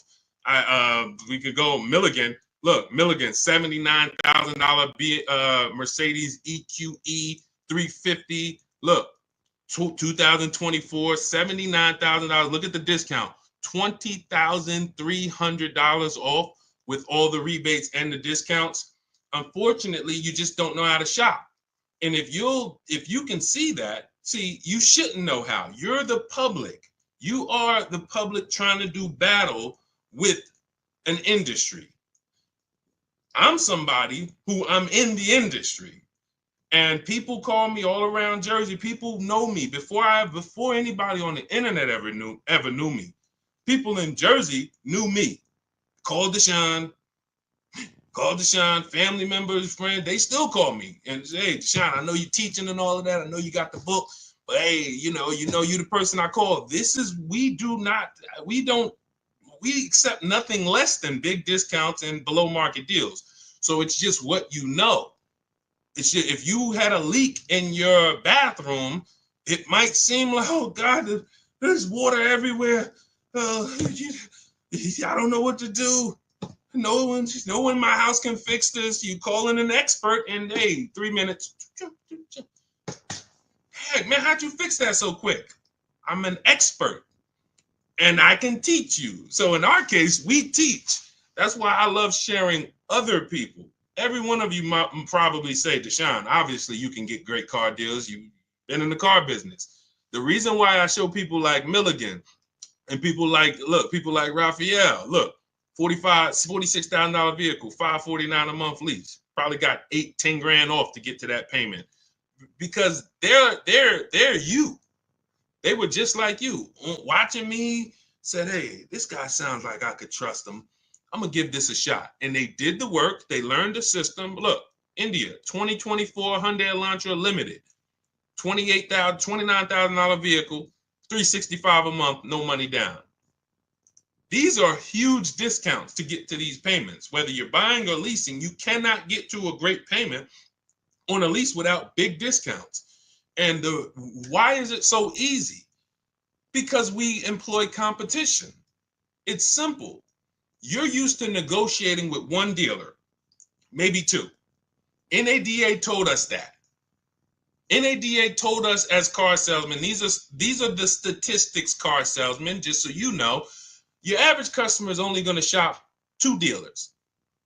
That's all they know how to shop. After that, they're going to get tired. They're going to make a decision. So we use that information accordingly. We shop 25 dealers from home. What? That sounds crazy. Everyone who you've seen who are getting a new car using our system has shopped 25 dealers from home. Why is it simple? Because I have the email scripts. It's copying and pasting. When we get used cars, we're always doing all our work on the marketplaces, and we're employing competition, and we're looking at the whole market and turning the whole market into one big competition for us. That's the difference. It's a whole different world. I love for you to come to this world. And that's what you hear. When you hear people say, oh, there's no deals out there, it's no deals for you. Unfortunately, it's no deals for you. But when you come to our world, it's a different world. Deals everywhere. Good. Good, Dolan. Next question. What's up, Leon Pollard? Good to see you. Kenzie Lee on the check-in. Kate V. Bond. Good to see you. Kate Von B. What's going on? Thank you for y'all running up the likes on TikTok. I appreciate y'all. If you spend time with us, every couple minutes, you just like, man, this is good. That was good. Tap that screen. Just do. Some of you just sit there for 30 seconds like, man, that was a good answer. Let me just tap this screen and run these likes up and bring some more people over here. All right, for a new EV, would you lease or buy? This is a very simple question, guys. We have a rule about leasing. It's called the 8-year rule. In my book, in everything I teach, you hear me talk about the most important question. This is it. How many years are you going to keep the next car? If it's not 8, definitely not, oh, I might keep it 8. It needs to be 8 or more. Then you purchase. Because the depreciation is going to eat you alive. It's going to eat you alive in the short term. You buy a car, and cash buyers, you know this better than anyone. Because you're not, unfortunately, payment buyers, They manipulate the payment and you don't really see what you're paying. Unless you're really savvy and you just ask for the price of the car and then you match the payments yourself to see. But most people, they're not. They go in, give me the $500 a month, we got a deal. That is a recipe for a big commission because these things can be manipulated. So in the short term of a purchase, the depreciation is going to ruin you. You buy a car for 40, you come back, it's worth it. Let's just take, since you asked the question about the electric vehicles, let's just take the example of what we've experienced in the last 6 months. The value of electric vehicles have fallen through the ground. It's literally people were buying electric vehicles for 60,000 and then in a couple, literally 2 years later, they were worth 30. Horrible depreciation. How could we have avoided this? Shopping for a below market lease. Shopping for a below market lease. Short term, I'm not going to worry about the depreciation because I'm going to shop my offers. I'm going to get the lowest price on the lease. We always get at least 5 offers. Our system teaches you how to do that. You need to get at least 5 offers, whether you do it my way or your way. If you want to call around, talk to enough dealerships, you could ask for the sales manager and try to cut through the BS and get 5 offers. You're going to see how different they are. You're going to see how different the offers are. And once you see how different the offers are, it's going to prove to you, this is why I need to be shopping multiple offers. So once you do that, you get your 5 offers and you'll see that's my lease deal. That's going to be my below market lease. If I'm purchasing though, I'm planning on keeping this vehicle for the long run, long haul, 8 or more years. And I'm not worried about depreciation. Who has a vehicle they've had for at least 8 years? Type me. Matter of fact, how many years have you had it? Let us know. Let us know. Let's get engaged, chat. Get engaged. C. Parker, hello. Hey, great car buying advice. Guess what? You can teach your info to older students in schools. Listen, I love to. Who has a car? Let us know how many years you've had the car outside. If you've had a car longer than 8 years, type the number of years that you've had that car. We're seeing people keep cars less and less. So, I mean, I don't even know if there's many people on here who've kept a car longer than 8 years. All right, I see one user 608987. I can't see my Instagram people. I'm sorry. Tomorrow I'm gonna have my device set up where I can see my Instagram. We bring your questions on, but okay, Paulie, I have a 2013 ES. Okay, this is the stuff where you don't have to worry about the depreciation. The longer you keep a car, the less you're concerned with the depreciation of it because you've gotten your money out of it. But when I was in the dealership, I can't tell you how many times, and some of you're guilty of this. I'm trying to get you out of this right now. I would be in the dealership, somebody walks by and they're like, hey, is that the brand new one? They're looking at something that's on the showroom. I'm like, yeah, that's the 2020, whatever. They're like, okay, soon as I got 3 more payments on this one. Soon as I make my last payment, I'll come see you for that one. That is 2 things wrong there. First of all, they thought they had to keep the car. They thought they had to pay the car off in order to get another car. If you thought that, you don't have to. They thought, oh, I got to have the title. You don't have to. So if you didn't know that, type of question mark. If you were taught, I thought I had to have the title, Deshone, before I could replace the vehicle, type of question mark. If that's what you were taught, it doesn't. So that's the first thing wrong. The second thing, and the bigger thing, is you just paid an entire vehicle off, which is like a marathon. We call it. It's like a marathon.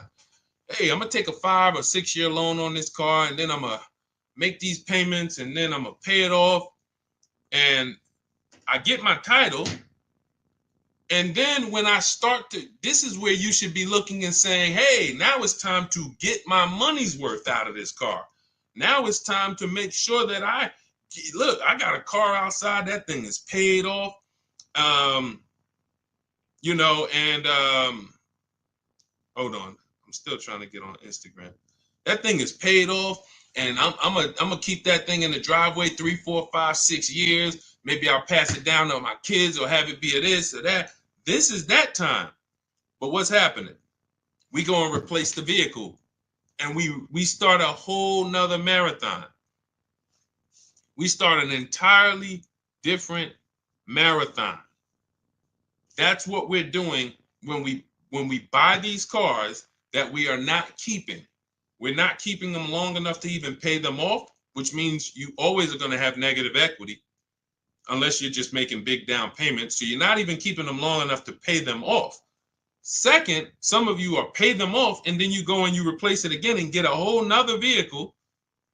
And then the third of you is, buying and doing it right, which is I'm paying my car off and I'm keeping this thing until the wheels fall off, or at least until I know I got my money out of this 8, 10, 12 years. So if you're not there, Deshone, I'm nowhere near interested in keeping a car that long. You should be shopping for a below market lease. And that's what should have been being taught to you from the day you learned about cars. But because they taught you wrong, and because there's people out here with big platforms and influence that tell you never lease cars, now you're hearing conflicting messages, especially because these people claim to be offering good financial advice. So it's like, wow, I can't go against them. Meanwhile, if they don't know what they're speaking about concerning cars. Investing in stocks, God bless them, may do a great job. Car advice, they're costing you thousands and thousands of dollars. So the question is, how many years do I keep my next car? If the answer is less than 8, I'm shopping for a below market lease. Not a regular lease, not a lease I see on commercials. Come in and lease this vehicle for $429 a month, and nobody who's listening to us is paying those prices. I'm shopping for a below market lease, getting multiple offers, and that's what I'm going to do. If I'm keeping it more than 8, then I'll shop for a purchase, new car, used car, below market purchase. Okay? Simple rule. And that's step 1 of our process. We call it the most important question. If you buy a car but you should have leased, you lost money. You lost thousands of dollars, probably 10 grand. 7 to 10 grand. The more expensive of the vehicle, the more you lost.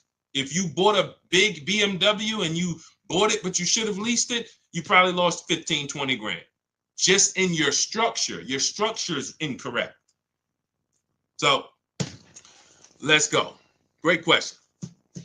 All right, go ahead. I see we got a lot more coming in though. Let's see. Let me try to zip through these. By the way, all of you who are like Deshone, I need everything you teach in one spot. That's my new digital book. It's called Cars from Home: 7 Steps to Saving Time, Money, and Avoiding Dealership.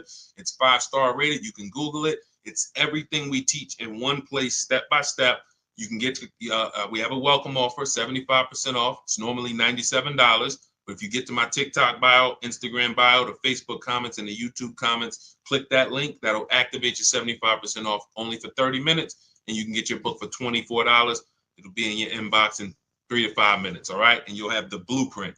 For those of you who want to work with us and shop directly and get coaching and be in our community, we do coaching calls twice a month.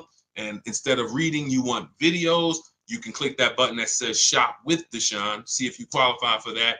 And either way, that's our way of making sure that you have no excuse on not having access to affordable information to make sure you pay less than everyone else for cars. If the lease has 5K less miles than the terms, will they credit me the difference? No, but you want to do an equity assessment. This is step 2. We just went over step 1, leasing versus buying, most important question. Step 2 is equity assessment. We need to see, can we sell this lease, break even, or make money? What you want to do is call the bank. Do not go to a dealership for this. Call the bank and ask them, what is my payoff?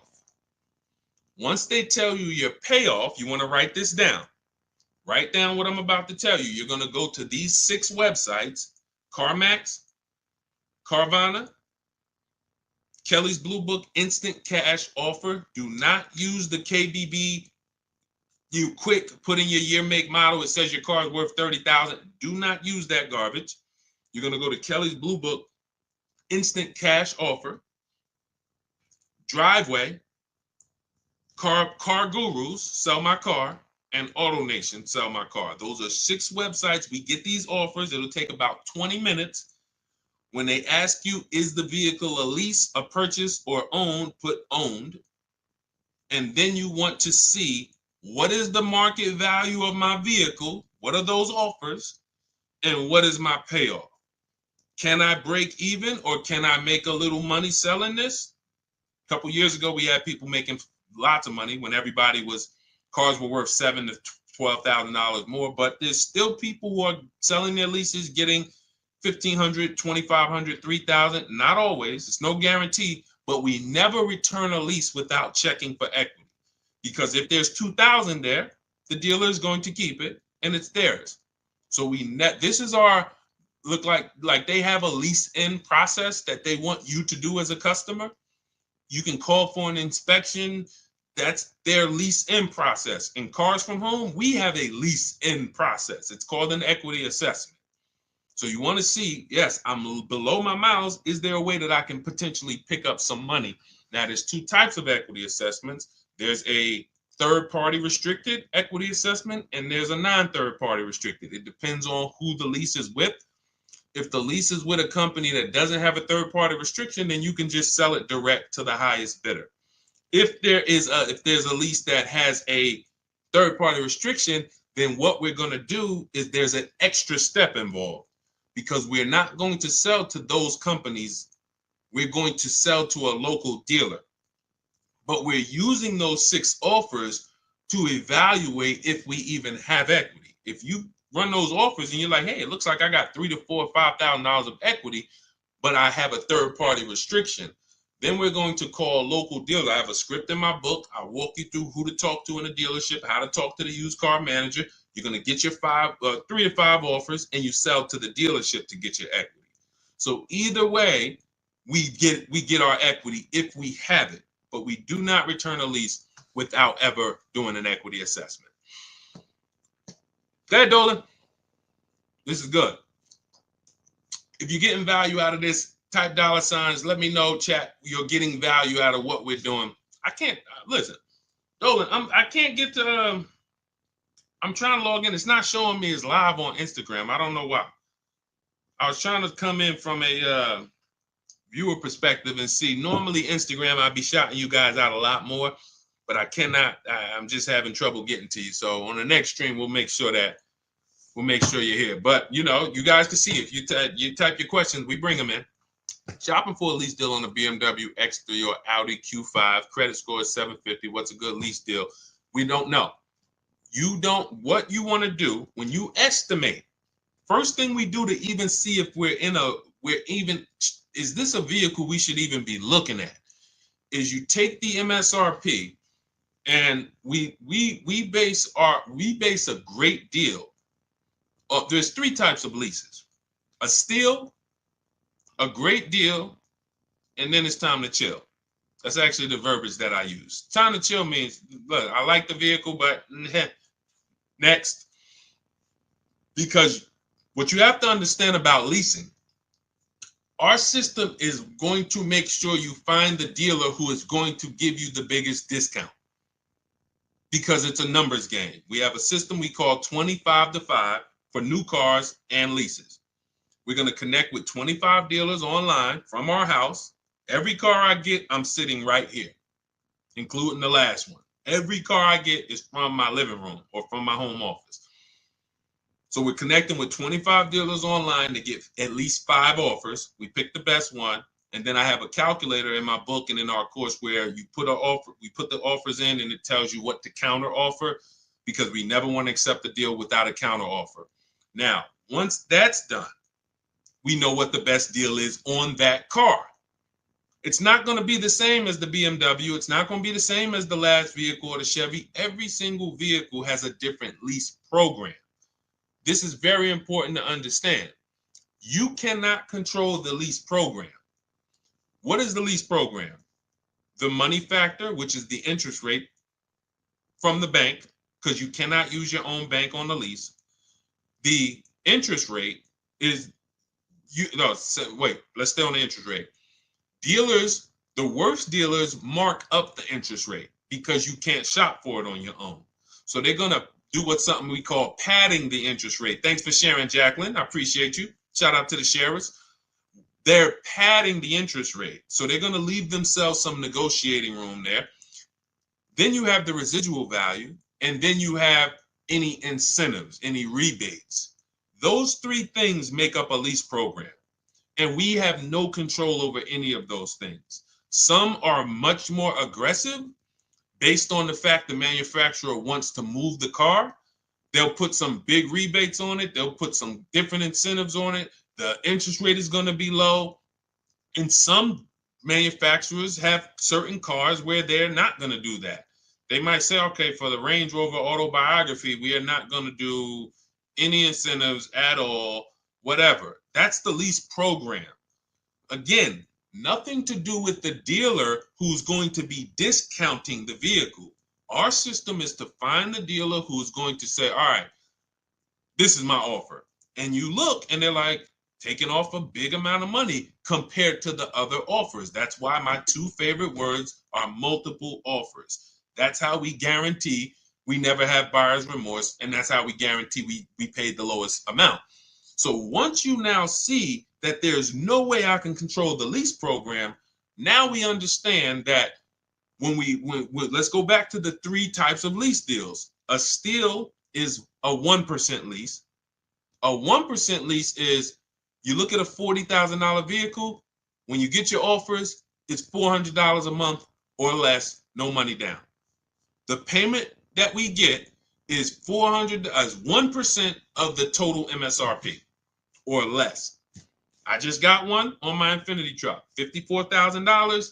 It was $499 with $1,200 out of pocket. Probably would have been, with first payment out of pocket. We always shop with first payment. We have templates for this, so you don't even have to worry about putting this together unless you want to do it on your own. Do it your way. That's fine. You can try to remember this. But in my book, and when we're shopping together, we have templates. You copy and paste this stuff, so you don't have to remember this. But the 1% lease is 1% of MSRP. I would say my lease on that Infinity truck would have been, it's $499. It probably would have been about $512, $515 maybe, and it's a $54,000 truck. So it's less than 1% of the MSRP. That's what we call a steal. But you need a great lease program to get a steal. It's not just the fact the dealer took off $8,000. He would have took off $8,000 just by us, using our shopping system. But if he had a bad lease program, then it wouldn't have been $499. It would have been $690. Lease program is bad. So we don't know what these are going to be until we shop for them. Now, we do have the 1.5% rule. It's very important because many people, when I first started talking about leasing, I knew people were going to go out there, not learn about how to get great leases. They were just going to go into dealerships and say, hey, I want to lease. I saw this guy on, Instagram or TikTok. He told me I shouldn't be buying cars anymore. Man, show me what a lease looks like. And you're going to get an overpriced lease because you don't know how to shop for them. So now, person shows you a lease, you're like, okay, well, look, that sounds better than, if I was to buy it. I'll take it. So then we created the 1.5% rule. So you would know if your payment with no money out of pocket is more than 1.5% of the MSRP, you've now overpaid for the lease. It doesn't make sense to lease the vehicle. And that does not mean you go into a dealership, hey, get me under 1.5, because then you're going to lose. You're going to lose. See, I want to use a real case of how I remember Zafrina. Zafrina was shopping for a, where's her deal? Here it is. Zafrina was shopping for a Jeep Grand Cherokee 2024. And she's in our program, and she asked me, she said, Deshone, I'm shopping for the gas vehicle. Best offer I got was like 1.19. I'm like, it's a great offer. But she was coming out of a Jeep that she had already had, and it was under 1%. So she was like, I really like to see the 1%, but she's like, I can't get it. But she said, the dealer said to me, if I took this other version, which is an electric version, that I could get it to 1%.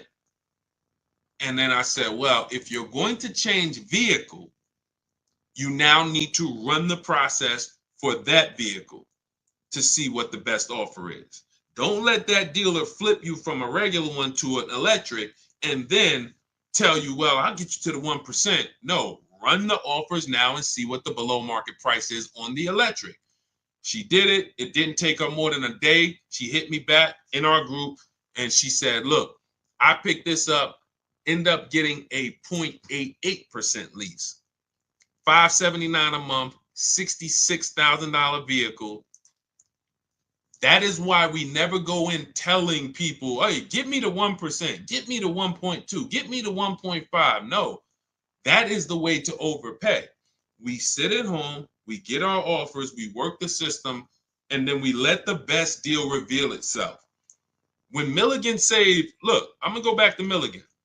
She got $27,000 off her Mercedes here. You guys can't see this on TikTok, but if you ever watch the replays on YouTube or on Facebook, you'll see $20,000. It's a $79,000 vehicle. She got $20,300 off from home using the Cars from Home system. She didn't know she was going to save $20,000. That's the thing. We get the questions a lot. How much should I look to save off this vehicle? We never know. We do the process. We take 2-3 days. We work the market, use our scripts, use our templates, and then we see what is the best deal on this vehicle. That's how everyone does it. That's how Kimberly did it to get $20,000 off her Maserati. You guys can see here, she bought a Maserati, got $20,000 off of it, brand new. I'm just taking the biggest discounts because I want you guys to know, Sean, when he got his F-150 Lightning, he saved over $20,000. But they didn't go in saying, I know I'm going to save $20,000. They didn't go in saying, oh, man, they just worked the process, budgeted for their vehicle, and when they saw, oh, shoot, I saved $20,000 off this thing, and it was just a pleasant surprise. You look at somebody like Tiffany. Tiffany got $6,500 off her Mazda. Where's Tiffany? She got $6,500 off her Mazda, 2024 CX-90. That was the below market deal for her. But she shopped the offer. She saw some dealers not discounting, some dealers taking off $2,000, some dealers taking off $3,000, $4,000, and then the winning dealer took off $65,000. That's the below market deal. That is the process. So there's no push button solution. There's no magic formula other than we work our process, our Cars from Home system. We let the market submit offers. We pick the below market offer if it's in our budget. That's it. And that number is going to vary based on the vehicle, based on the programs. All right? Listen, everything that we've been going over, including questions that we didn't get to, it's a lot of questions that no one asked. You didn't ask about negative equity. You didn't ask about high mileage driving. You didn't ask about getting loans. We have a system called the bank bidding war to make banks and credit unions bid for our rate. So everything that we've discussed and things that no one asked yet is in my digital book, Cars from Home, 7 Steps to Saving Time, Money, and Avoiding Dealerships. You can get a copy as part of our welcome offer. It's normally $97. You can get a copy 75% off for 30 minutes, $24. Get to my TikTok bio, Instagram bio, YouTube comments, or the Facebook comments. We got a link there for you. And as long as you get there before 30 minutes, you got a copy for $24. It's everything we teach step by step to below market deals. That's a do-it-yourself master blueprint. Doesn't matter who you are, if you're an introvert, if you are, soft-spoken person, timid person, this is perfect because we don't talk. I'm never teaching you to go in and talk and negotiate with people who negotiate 3 times a day for a living. You can win by sitting at home and making these people compete for your business. That's our system. So get your copy for 75% off. You'll have everything we teach. Now, those of you who want to do it, Deshone, can we shop together? We have a done with you program. You can go to those same links in the bios and in the comments, and you'll see a link that says shop with Deshone. See if you qualify, and then we'll walk you through the entire process through video form. We have our Facebook community where you can ask questions and get support, and you're in a community with 1,600 people in our Facebook group alone, and we do coaching calls twice a month. So get in where you fit in. Does not matter. Just make sure you are using what we are talking about, because corporate greed is out of control. No one cares when you overpay for a car but you and your family. No one cares. The dealer doesn't care. The government doesn't care. There's no lawyer who's going to say, oh, man, wow, you paid how much?